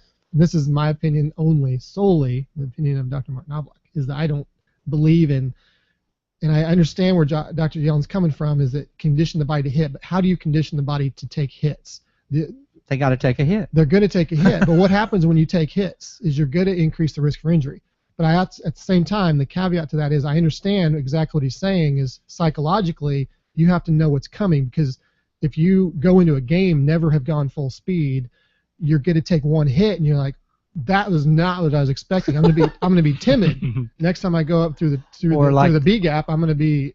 Or like this, take your varsity guy and make him go against a kid that played freshman ball last year, JV, and you make them. Yeah. Oh, you're going to go against him instead of we're take your ones against your ones, because toughen the kid up is exactly. Yeah, but I'm with you. I'm on the side of I think fundamentals over and over and over are more productive, and that's again why I say I really am now curious on what the research, if there's been any research in that, is does hitting every day translate to success or injury rates compared to non-hitting or very limited hitting. But I'm of your mindset. I think very controlled situations are going to be.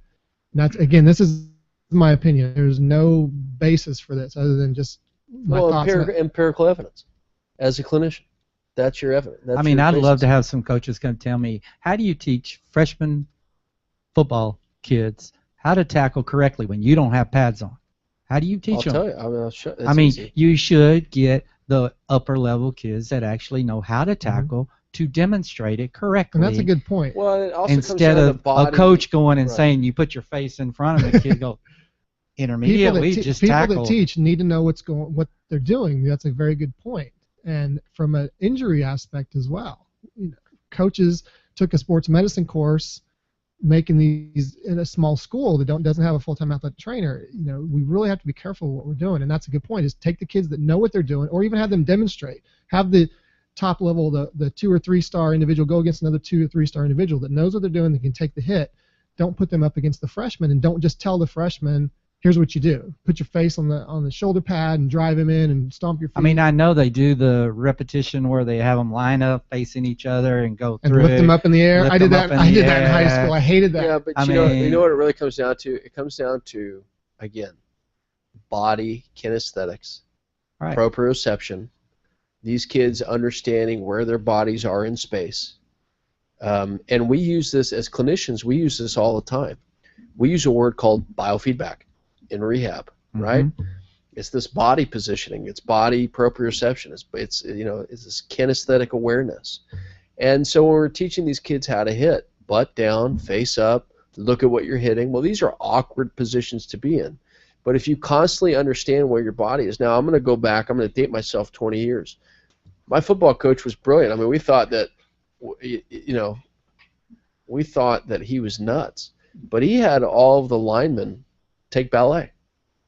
And there we were on our tippy toes. We looked like a bunch of hippopotamuses in tutus.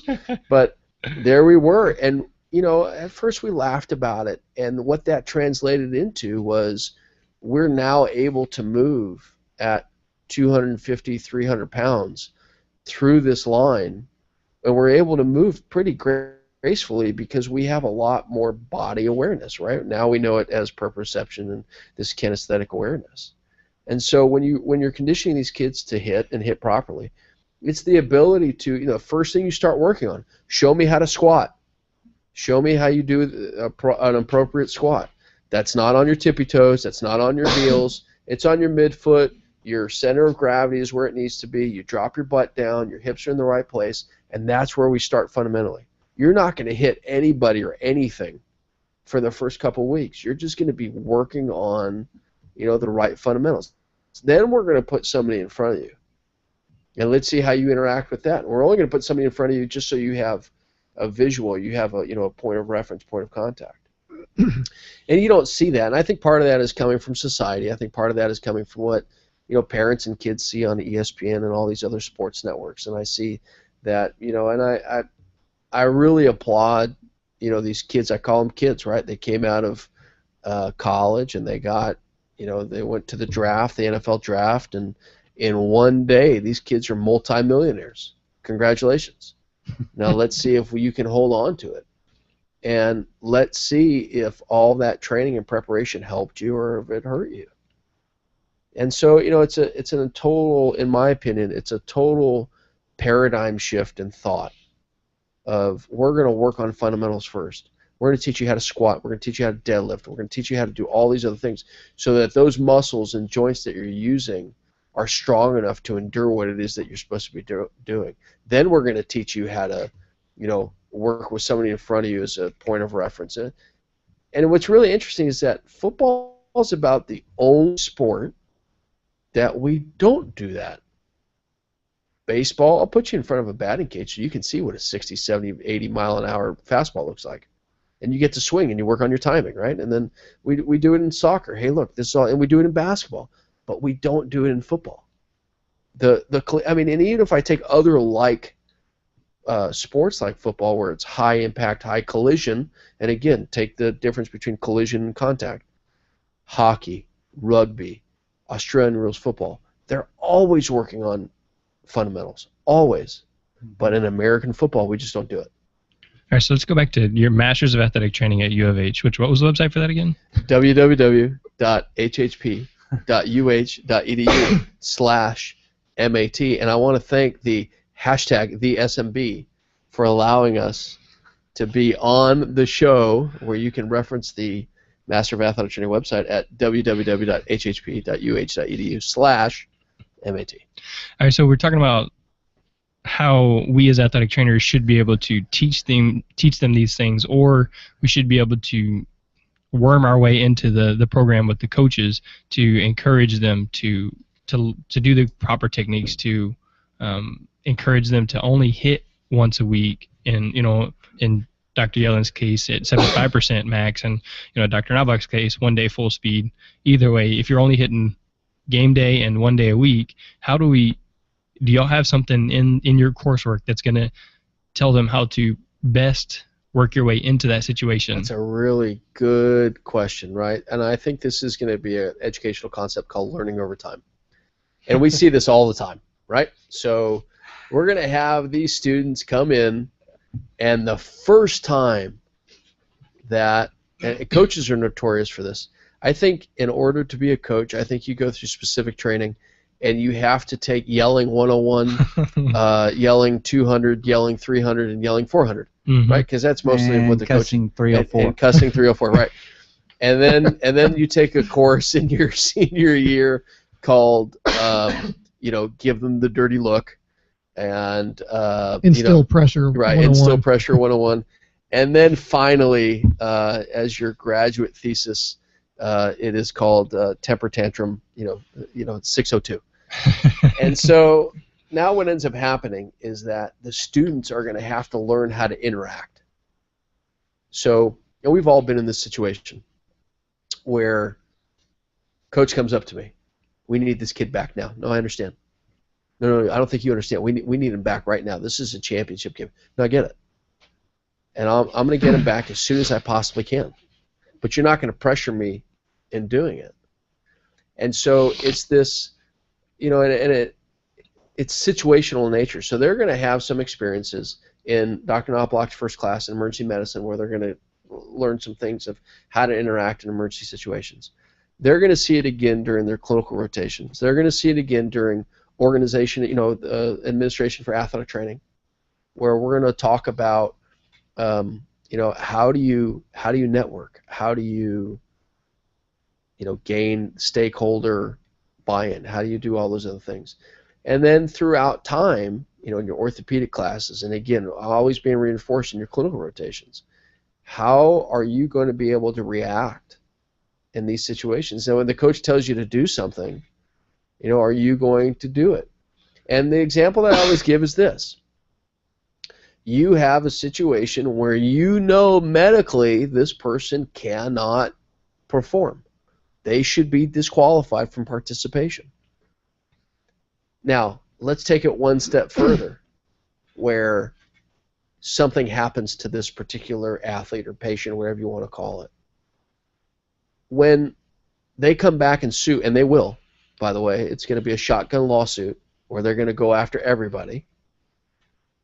When they come back and they go to strip the coach of all his initials and credentials, or all her initials and credentials, they don't have any. But when they come back and they say, hey, athletic trainer XYZ, you violated the NATA Code of Ethics, you violated the BOC standards, for professional practice, you violated the Texas State athletic training, you are now negligent. You're toast. And all those letters and all those initials that you work for are gone. You can no longer practice, ever.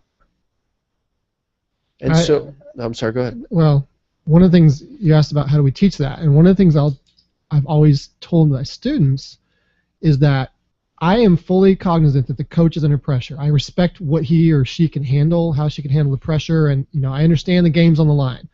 And I always use the worst case scenario, which is getting their bell rung. And they will come up and they'll say, I need this kid. And I've only had it happen one time, and it really was a short conversation. It was just, coach, he's done. It was a football player, and I locked the helmet in the trunk, and it was the end of this. And he didn't challenge me, but he said, hey, I really need him. Can he go or not? And I said, coach, let me do my evaluation. But back to what I was saying is, I understand the pressure these coaches are under. They get parents calling them because their kid's the superstar and they're not playing enough. They've got the media, they've got newspaper articles printed about their philosophy. I fully get that, and I respect that, and I have the utmost respect for coaches that do that. What they will say is that my job is on the line as a coach. My job is on the line. I need this kid. My response to that is, coach, his life is in my hands. His life is on the line for me. I'm not risking that. And I said worst case scenario, the bell rung, a possible brain injury.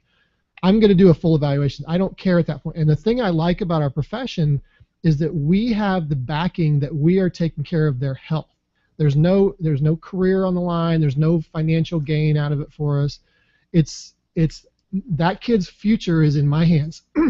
I have that backing. So when I get challenged, I have that as an excuse, is I wanted to make sure this kid will be able to function fully the rest of his life. Coaches don't have that. Yes, their job is on the line if they don't win this game. But is one kid out of 11 in football going to make that big difference? It could. You never know. It's happened before. But I tell them, the first thing the students, you be respectful.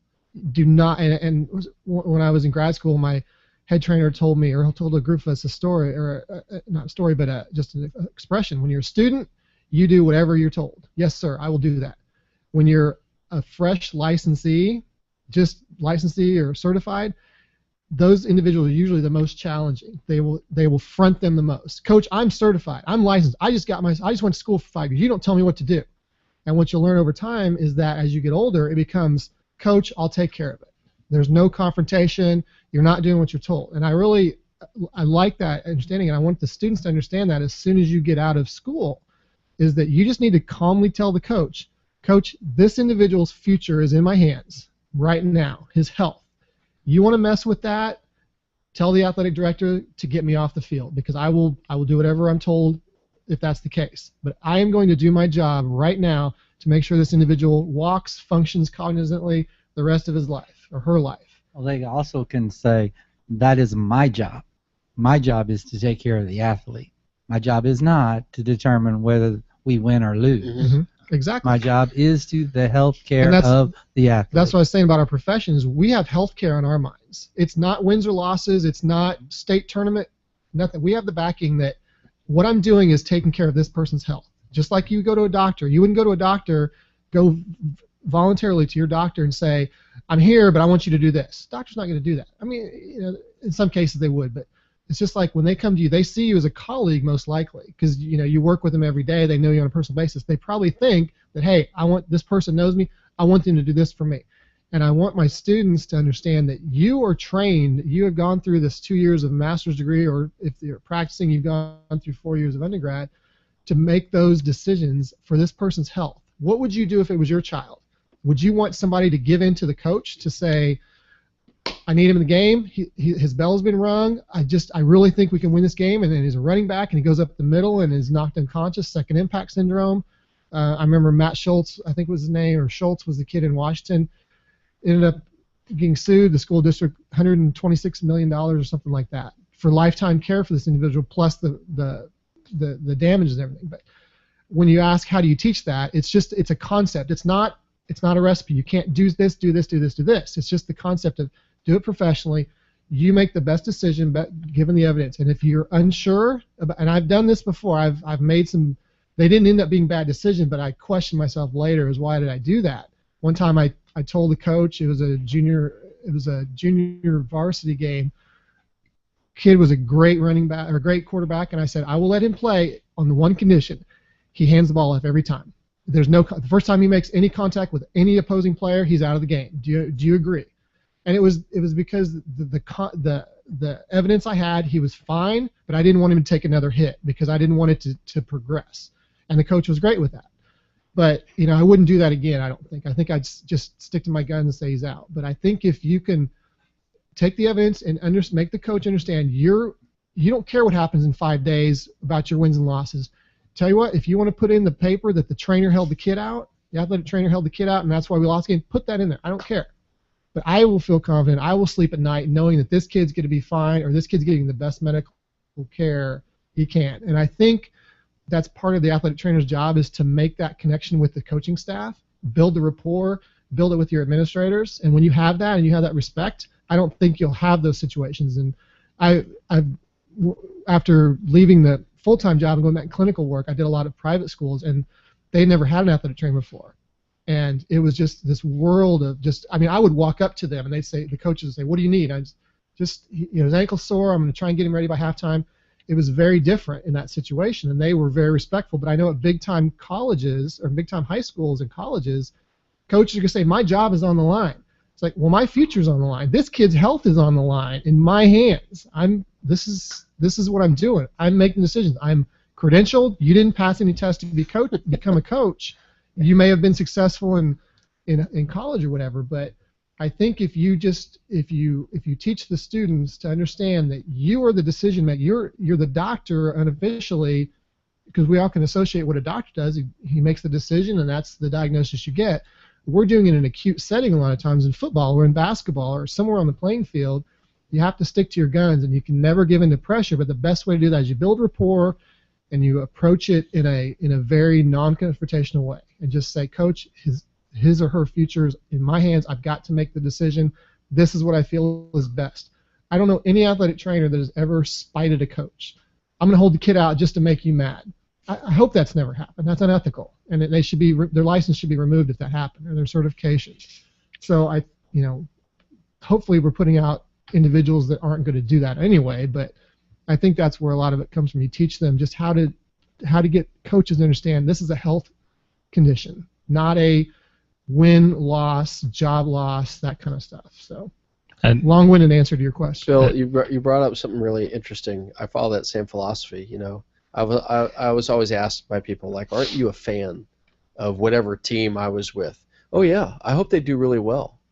But you know, if they win or where they lose, that I don't want to say, I don't want to downplay the importance of that, but it's irrelevant to me. I'm going to place my victories on, did we get everybody back okay?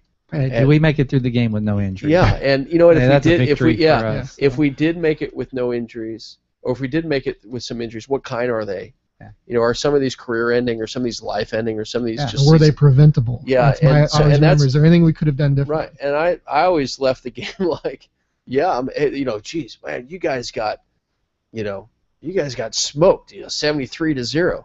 Yeah, but everybody's alive and they're healthy and they're able to play again next week. Yeah.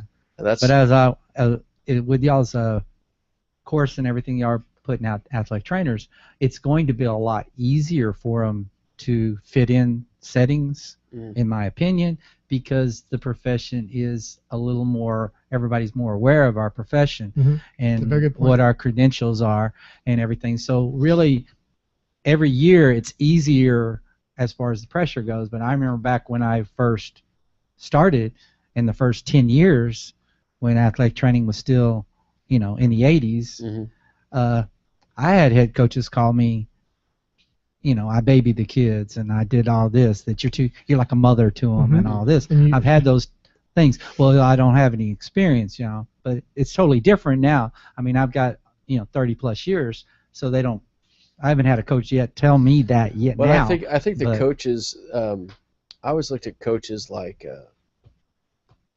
almost like a lions or tiger. They're going to go sniff you out. Oh yeah. And they're going to figure out, it's like a pack of dogs. They're going to go and they're going to figure out which the weak one is, and then they're going to go attack that. Yeah, and I had to break in every head coach has never had an athletic trainer. Yeah, that's right. So part of that is that you're going to show, hey, look, I'm going to go toe to toe with you, and just like Dr. Knobloch said, I need this kid in. That's great. I'm going to do my evaluation, and I'm going to tell you whether this kid is qualified to go or not. Yeah. And if he is, great. And there are going to be stipulations to that. And if he's not, you're going to deal with my diagnosis, and we're going to move on. Yeah. I mean, now you even had several years since Jeremy's been here, and I don't think Jeremy knows this, but I've had coaches come up to me and ask me, well, do you agree with what Jeremy said? Yeah. I says, he's an athletic trainer. I agree wholeheartedly with what Jeremy says. If he made his diagnosis, then I agree with it. And I'll never. And there's a time and a place. Most of the times that. we concur. We like, okay, you look at it, and then I look at it. Yeah, and there's a time and a place to do it. Listen, we'll take it back in the locker room and amongst the clinicians, right? And I've had it where it's like, look, do you agree with this diagnosis or listen, you've got your sports medicine team. You go back in the locker room. You're going to take your athletic trainers, your physician, and we're going to look at it, and we're going to break it down a little bit more and see what it is. And we'll come back with the right answer. Yeah, I like that too. I like that. We've been doing that more in football games when we do have like Dr. Crumbie at the sidelines. He does not like to evaluate a knee or anything on the sidelines in front of the stands. Dr. He'd rather Crumbie's go one back. Of ours too. That's great. He's a great physician. Oh yeah, he's very good. One thing I think too. He likes going back to the dressing room. I think a lot of at least the assistants coming out are obviously younger. They probably majored in physical education. They probably had some kind of sports medicine. So I think when you talk about our professions more well known, there's always going to be that upper echelon of, high school older coaches that grew up in the 70s. Most of them are retired. Most of them good. But I think there's one of the things when I was teaching to the undergraduates, my favorite part of the intro to sports medicine class was liability. I would just throw facts out there left and right because a lot of people in there were coaching. They wanted to go into coaching, and it wasn't just you should do this, you should do this. It was more of if you don't do this, here's the consequence: $1 million lawsuit. You will be blacklisted in the coaching profession because you're one of those that withheld water during practice and you had a heat stroke or something. And so I love that liability aspect from an education side because that's the facts. Even in my your teaching certificate. Yeah, in my teaching of everything, I love to show kids real world situations. It's here's how you run a budget. Well, in the real world, this is how much you're going to get. Can you make it work or whatever? But liability was fun because these guys are like, whoa, I didn't realize that, And then I think a lot of it switched to, you're hurt. Oh, go to the athletic trainer. I had no idea what's going on. But in the old days, it's like, you're hurt. Well, get back out there before I, make you run 10 laps. And I think throw some dirt on it. Besides getting it dirty, I'm not quite sure exactly what that you does. could do that when you're doing the budgets, speaking of budgets. Yeah. You could do this in your course or your class with them. Have them research how much school districts get on athletic training budgets, how much does colleges get, which colleges get how much, junior colleges get this much, and then say, okay, now let's say you were at a school, a high school that got 12,000, okay, so, you know, how would you budget then? And then you go to another school that you get half that. Mm-hmm. And you have the same number of athletes. The same number of athletes. My first job was at junior college. My athletic training budget, but excluding salaries and insurance premium, was $3,013. And you had no choice. That's it. And this was in 1998. And then I went to boxes of tape. And yeah, I mean, I bought hockey tape. I mean, what was really neat is that I went back to some of my undergraduate about things like getting things donated. I went to the hospital. They donated Ace Wraps because they use them and throw them away. I went to the grocery store. I used vegetable bags for my ice bags. I bought 3 or 4 cases of doing that. hockey tape, and it makes you think because in the and it was great. It was funny the way my undergrad head athletic trainer that taught the class said, you see on TV, you see these toothpaste commercials. They always put this big old long flowing thing of toothpaste on the toothbrush. That's how it looks on TV, or that's how it looks, you know, when you're learning in the real world. What do? You put a little dab on there and that's it. He said it's the same thing from a budget. You know, they teach you have all this money to buy all this equipment, but in the real world, go to HISD. What do they give out? Or Pasadena ISD. How much do they really give you? And this is how are you going to make it work? You cannot go to them and say I need more money, unless it's for health care. You know, we have a medical emergency or something, and we need. But what also happens is football goes over budget. You have some money left in your budget, and this has happened to me. They saw you had money left.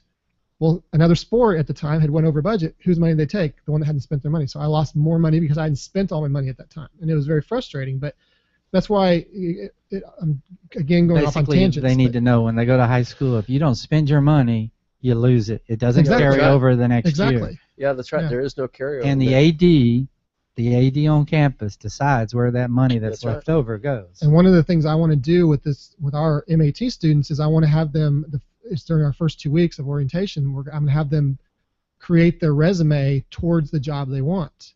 So that way, when they graduate, if they want to be a high school athletic trainer, they're going to create the resume, what experience they have, and some of that experience hopefully is rotating through, doing rotations at high schools. So you guys can sit there and talk to them. They're like, well, do you have any Coach table? We don't use Coach. We use Jaybird because we can't afford Zonus or whatever. And so they see that, okay, things are different here than I was used to when I was doing a U of H rotation in the athletic department. It's not the same. Your training room is as big as the supply closet, but you guys make it work very effectively.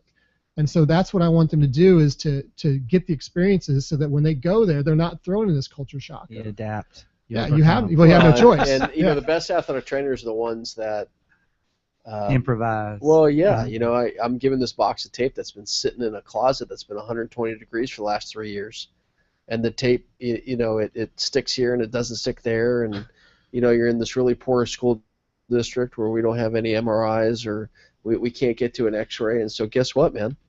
You got to be able to make it work, and you got to be able to improvise. And you know what? Your ears and your brain and your eyes are the MRI. It is the X-ray, and that this tape that you have to work with, or you know, all the bargaining and bartering that you had to do, this is all going to pay off. And those, in my experience, those are the best athletic trainers because they can function in any environment. Some of my biggest concerns is that some of these students that are coming out of these really big programs that are exposed to all these incredible things that you see on ESPN and all that stuff. Indoor swimming pool. Yeah, then they can't. They can't operate. Indoor football practice. Yeah, I mean they can't. Well, I mean they can't operate in a setting. You know, if we put them out in one of these poor, you know, areas, they can't operate because they're not used to, you know, really using their hands, and that is no different than the medical students that we're putting out and the PT students that we're putting out. It's the same. You know, technology has really helped us, but don't let technology interfere with the fact that you are a good diagnostician. Fundamentals. Yeah, fundamentals. Anatomy doesn't change. Anatomies do the same. So let me jump in real quick.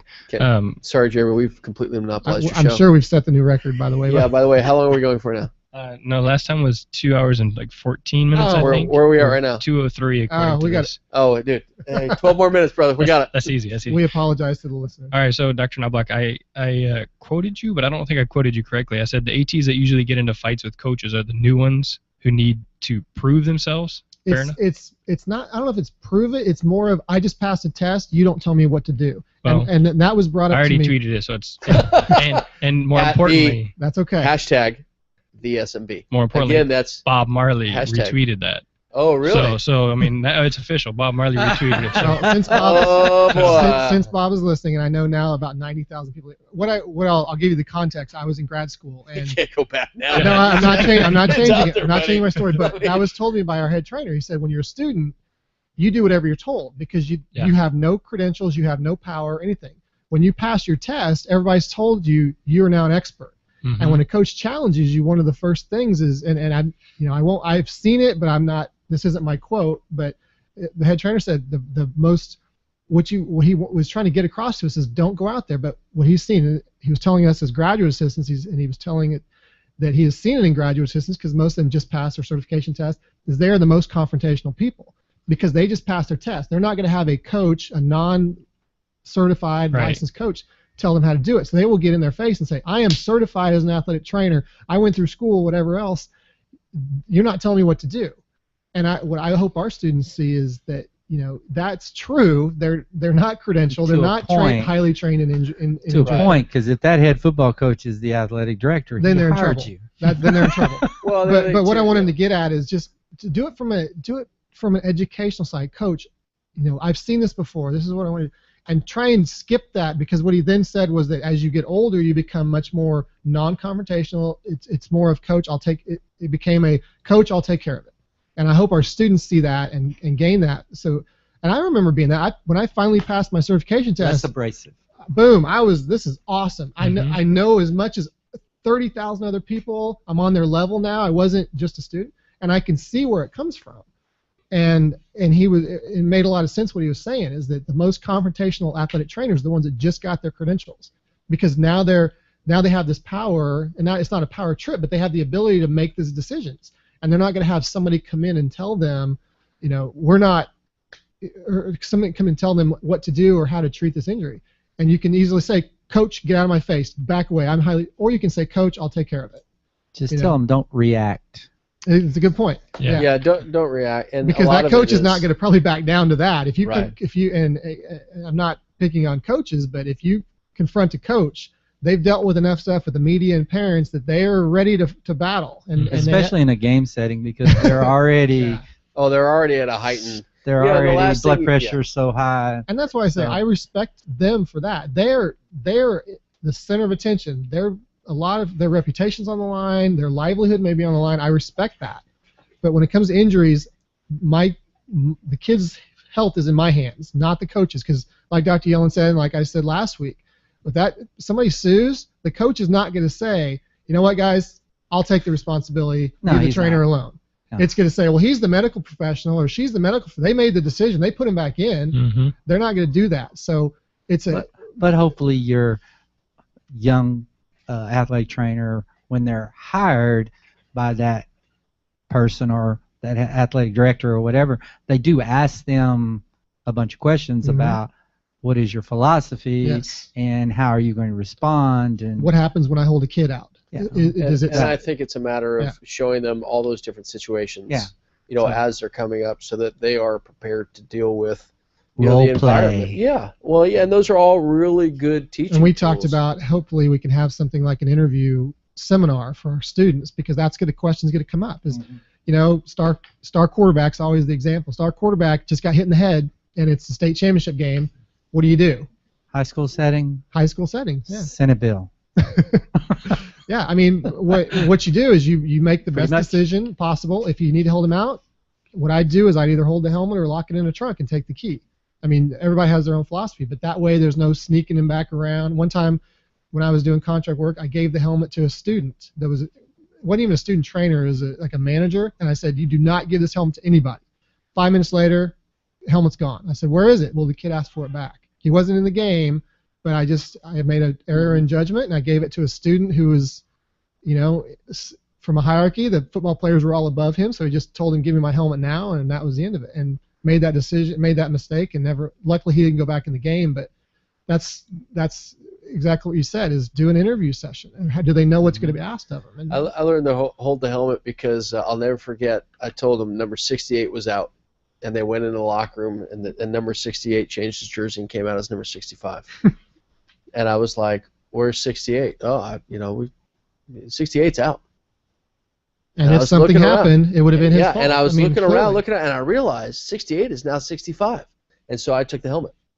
And that was probably, 15 years ago. And from that point on, always take the helmet. Hey, listen, you cannot play. The other thing I learned along the way, and this only happens at high school, is that I have been known to walk on the football field and go talk to the white cap. I disqualified this kid.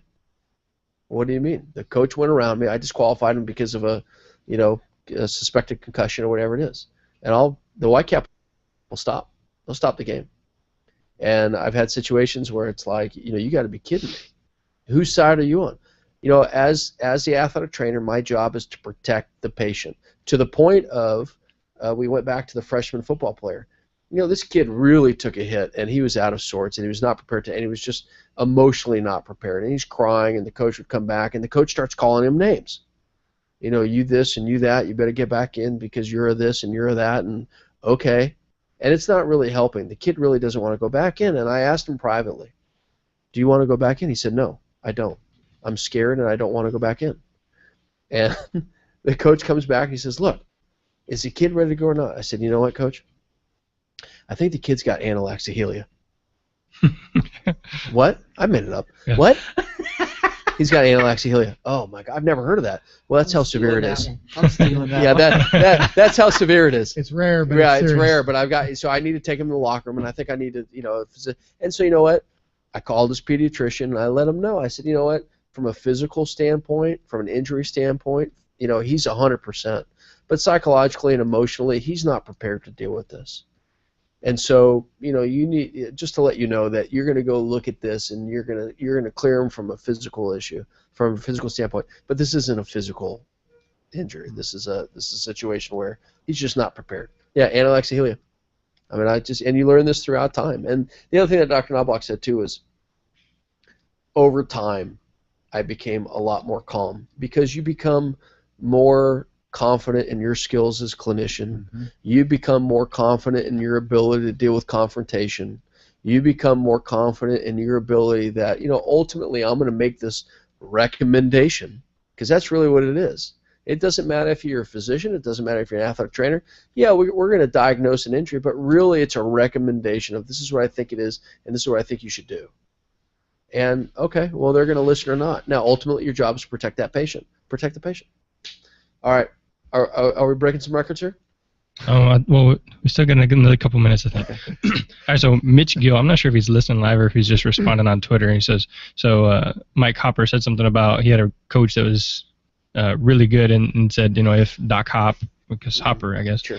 Doc Hop says it, then it's final. And so Mitch Gill said that if the coaches understand you aren't going to back down on your decision, they usually respect you more. Correct. Do you think that's... I think it's a proactive education communication that this is who I am. This is what I am as an athletic trainer. And I usually go all the way back to, and you talk about fundamentals. Here's the definition of an athletic trainer. Here's the scope of practice of athletic training. Here are the educational competencies in athletic training. Here are the content areas that I've had as an athletic trainer. Here are my years of experience and the situations that I've been in as an athletic trainer. And what that does is that you're finding some common ground with the coach or whoever it is. It may be the general manager of Ford, or it may be the admiral that you're working with at the Navy, or it may be the CEO of Disney, or whatever it is, that you say, hey, look, I am a highly trained medical professional, and this is the education that I've gone through. And you're right, there are times where the coach is going to try to go manipulate and it wouldn't matter if you're an athletic trainer, physician, PT, it doesn't matter. But the coach is going to go try to manipulate. Why? Because they're going to try to get their way. That's what they want. They want their way. And that when you're able to stand up to the person and say, look, and calmly stand up to the person and say, look, let's say this kid comes to you, 4 times over the next week, do you think they can get back in? I don't know. I don't have a crystal ball with me. Well, let's say we sit this kid for the second quarter. Do you think he'll go back in? It really depends on whether they're able to pass my test or not. Well, geez, he only got his bell rung. You mean tinnitus, this high-pitched ringing in the head that you hear because of some sort of traumatic brain injury? Or all these different things. And so it's a matter of proactive education. It's a matter of making sure that everybody respects one another. And you're right. The way it should be is the athletic trainer made the diagnosis, and that's law. And I've been very vocal before, where I've made the diagnosis, and this is how it's going to stay. And the only person that's going to overrule me is the physician. And the physician's not going to do that because they have trust and confidence in the athletic trainer. Right now, let's say you go and you're suspicious of a torn ACL, and you go get the MRI, and you know what, it's not torn. Okay, so be it. But those are rare instances, right? And they, okay, hey, listen, and that's why we say, and I've always said, I'm licensed and certified to practice. I'm not licensed and certified to perfect. One thing I always used. You can steal that one too, Bill. Was I said, I don't know. I tell the coach up front, I don't know anything about coaching. I don't know what the best play is on this. I'm not going to tell you how to do your job. Please don't tell me how to do mine. Understand, and back to the question, I think as long as they understand you're doing it for the health of the kid, the future ability of the kid, wins and losses mean nothing to you. You don't care if we win or lose. You care because you want the kids to win, you want the coaches to be successful. But you're not going to make any decisions based on whether it gets you a win or a loss. You're going to do it based on the health of the individual. And going back to what Bill said, is maybe when you set up an interview, ask, can coaches be on my interview committee? Because I want them to understand my philosophies right out the bat. And if it's a situation where you're in there and the coach is telling you that wins and losses, us getting the state championship is a huge deal here, maybe that's not the best situation to be in employment-wise. But I've always said, I don't know, and I understand football, I understand basketball, but I'm never going to tell a coach how to do his job. Why should he or she be telling me how to do mine? Credentials, experience, training, all that is in my background. What is in yours? Well, you know a lot about coaching. You're a very successful coach. Coach the game. Kids are getting hurt in your drills, not mine. So I think, I don't want to say that confronting them, fronting them right off the bat is going to make them back off. It depends on the personality of the coach too. Yeah. You may get one that fronts you right back, and now all of a sudden you've got a bad working relationship. That coach, what if he's the AD? What if he has the AD as his best bud? You put yourself in a bad situation. Fronting, I just don't think is ever a good situation. You may have to do it once to get everybody to calm down or something in an injury situation, but I like to think athletic trainers are very professional and know how to keep everybody in a good working environment too. So. There's one quote that it kind of stuck with me because I just a dummy and made this mistake, but if you make a speech when you're angry, it'll be the best speech you'll ever regret. Yeah, that's right. because I did that, and I was like, oh, I just learned about not speaking and not reacting when you're angry, but it's just one of those things you kind of have to go through the hopefully somebody listening can learn from our mistakes, my mistakes anyways. Mm-hmm. You guys are perfect. Is that what you just said? So I heard it. Find the transcript at #TheSMB. I heard another similar quote. It's nothing brings out the truth like anger and alcohol. And when you're angry, you'll say things that you will regret. But you said them. And does that mean you're drinking at work? You got them out there. No, it was actually it was somebody was arrested and they made. Coach, he's got a concussion. Let me have the scotch. Made some comments, but nothing brings out, like it goes back to what you said. Nothing brings out the truth like anger. When you're mad, you'll tell so and so what you really think, but you're going to probably regret that later. So take a step back. Again, get control of the situation if it's an injury, and go from there. I mean, how many times have you had that in 34 years? You've had probably quite a few, and it doesn't do any good to get mad. It's just everybody calm down. If you can clear the individual out. If you don't need to be here, back off. I understand the parents screaming if the kid's hurt and you need help, you need 911 or whatever, but you've got to get control of that situation. The coach has no bearing on that situation. Get them going. If you're calling 911, their kid's not going to play in the game, so get them out of there. So that's my opinion. Well, we have crossed 218 on the recording. Yes. So if we're just shooting for records, world record. then we can end it here. We're But I gonna mean, end up- if you got more, You're gonna end up needing to clear. You know, by the time you man, get to the I could talk for 10 hours. the fourth or fifth one of these, you're gonna need to clear the day because if we're setting records every time, it's gonna be a challenge. But see, but that's the awesome part is I can just kind of cut it in half, and I get to put 2 episodes, 2 weeks worth of work in just in one day. Well, then you could also have stay tuned for part 2 next week. If we end on if we cut it right before some really good topic, everybody's like anticipating the next topic. All right, so next time you guys come, I'll have to remind you right at about an hour mark. All right, do something dramatic. There you go. Yes, make a really controversial statement. Well, and look, we really appreciate the opportunity to come over here and speak, and this promotes, you know, athletic training. It promotes our athletic training program at the University of Houston, which you can find at www.hhp.uh.edu/MAT. And you know, it's really great for the entire Houston sports medicine community, and obviously this is reaching out to other athletic trainers and sports medicine professionals across the country. So anytime you want us back, just shoot us an email, even if it's the day before. Let us know, and we'll be here. We really appreciate the day before. Hey, that's what I did yesterday. And if you have any listeners that want a topic covered, we can come up with some way to talk let about us know what. Yeah, let us know. I think between myself and Dr. Knobloch, we've covered pretty much every aspect in athletic training. Well, and you got Bill here, who's been here long enough. Bill's back on the mic. He hasn't covered everything. He's seen everything. Or we could talk about Analexahelia. Which you know, I did put that out on Twitter. Did you spell it right? I don't know. It's made up. So people will be Googling that. They're like, I've never heard of that. It was really good, too. It was like, God, you know, can this kid get back in or not? You know, what's the deal? And I said, you know, Coach, I got to tell you, it was bad. He's got analexia. What? Yeah, be Coach doing this. Yeah, I know. Spell that. We're gonna have some student now going to the head trainer saying there's some condition called analexia. I can't Google it. How rare is this? Yeah, and the coach is like, I've been coaching for 30 years. I've never heard of something like that. I'm like, well, it's a really rare condition, so I'm gonna have to disqualify him. You know, we're gonna put him right back in his street clothes. I don't think he should go back in. Not until we do some more tests. Oh, yeah. And I made sure I spoke to the mom and dad. I said, look, you know, little Billy, little Johnny, he's not ready for this, so I disqualified him. And they were really thankful, right? Thank you very much for doing that, and I really appreciate you protecting my kid. And yeah, that's great. And I called the physician. I said, look, this person's coming in, and here's the deal. And what'd you diagnose him with? We had a really good working relationship with the physician.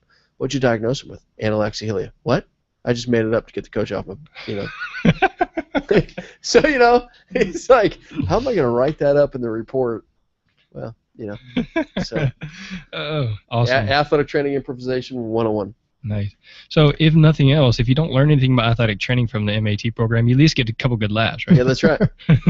You should have ended it with like a phobia.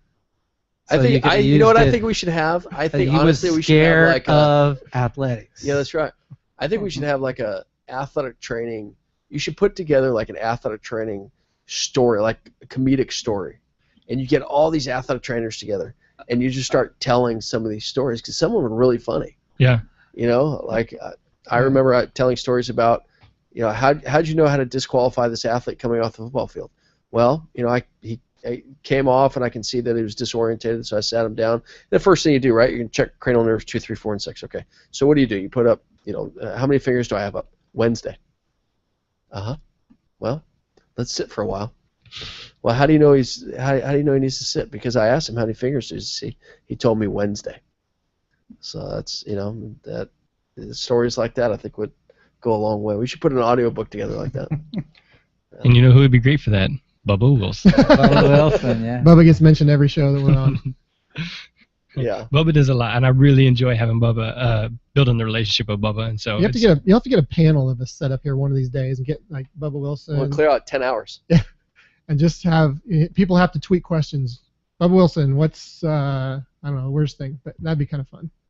Yeah, we'll work on that. Probably we can get a CEUs Yeah, we'll out do of that it, one day, and they'll be coming in here going, "Where are the athletic trainers?" Be a varsity football game. We're still in here sitting. Oh, we gotta leave. Yeah. Okay. All right. Well, we have definitely eclipsed our last total. Up top. Boom. And I'm making it happen. I'm willing to bet this is probably not the longest one we'll ever have. Not if you have us back. Not if you have us back, it won't be. Because we got a goal to reach. No, there's a way you could do it. You just have them come before the kids get here. There you go. And then have the kids, and then we have a little one after the kids. There you Right? go. We're going to start. We started at 6 Start at o'clock in the 6 morning. It's a.m. now 1 p.m. They're still going. Your computer You maxes just have to out. look at the clock. Go, athletics, Bill's off Yeah. the air. Don't worry, we'll still be going. I know y'all will. Okay, so I'll go ahead and close it out. I want to thank the people who help make this possible right now. GHATS, Greater Houston Athletic Trainers Society, sponsors the CEUs. So for listening to my 10 words and Dr. Yellen and Knobloch's 10,000 words, you can earn some CEUs just for listening. And especially if you tweet during this thing, you get to interact, ask some questions, make your comments. I get to read them online, like I talked about Mike Hoppers or Mitch Gill, or I know I said Alyssa H. She retweeted something, and of course Bob Marley, world famous Bob Marley, athletic trainer extraordinaire, retweeting and quoting and whatnot. So definitely join in the conversation that way using Twitter, #TheSMB. As always, the PISD Education Foundation, which I believe. Nope. I tried to set the camera up so it'd catch the background behind Dr. Knobloch and Yellen, but it's just the Gatorade poster. But anyways, behind them is one of the checks for $5,000, which there's two checks for $5,000. Oh, Bill's going to try and move the camera. All right, so they're How fast Bill just moved. I mean, that was... Yeah, that's good. So you can see there's a check for $5,000, another check for $5,000, a check for $3,100, check for $800, and that's probably not even half of the ones that I've received from them. And so, I mean, a ton of stuff that they've done, donated, supported. Panoramic view. Now it's just like showing half of Dr. Yellen's head. So. This is awesome. This is like when my daughter takes pictures with my smartphone. All right, take a picture. This is my forehead. Oh. Well, that's probably good. All right, so I'm going to keep going. So the PISD Education Foundation does a lot. And then our website, sportsmedicinebroadcast.com, where I'll have links again. I think I'll have to go back and copy and paste the other one because my students didn't write it in this time.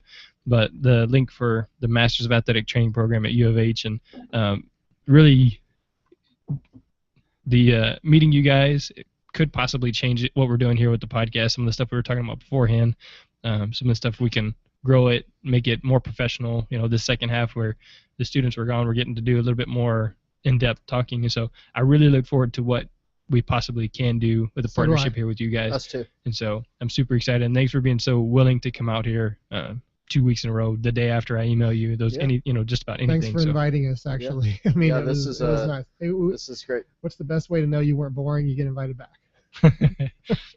Yeah, there you go.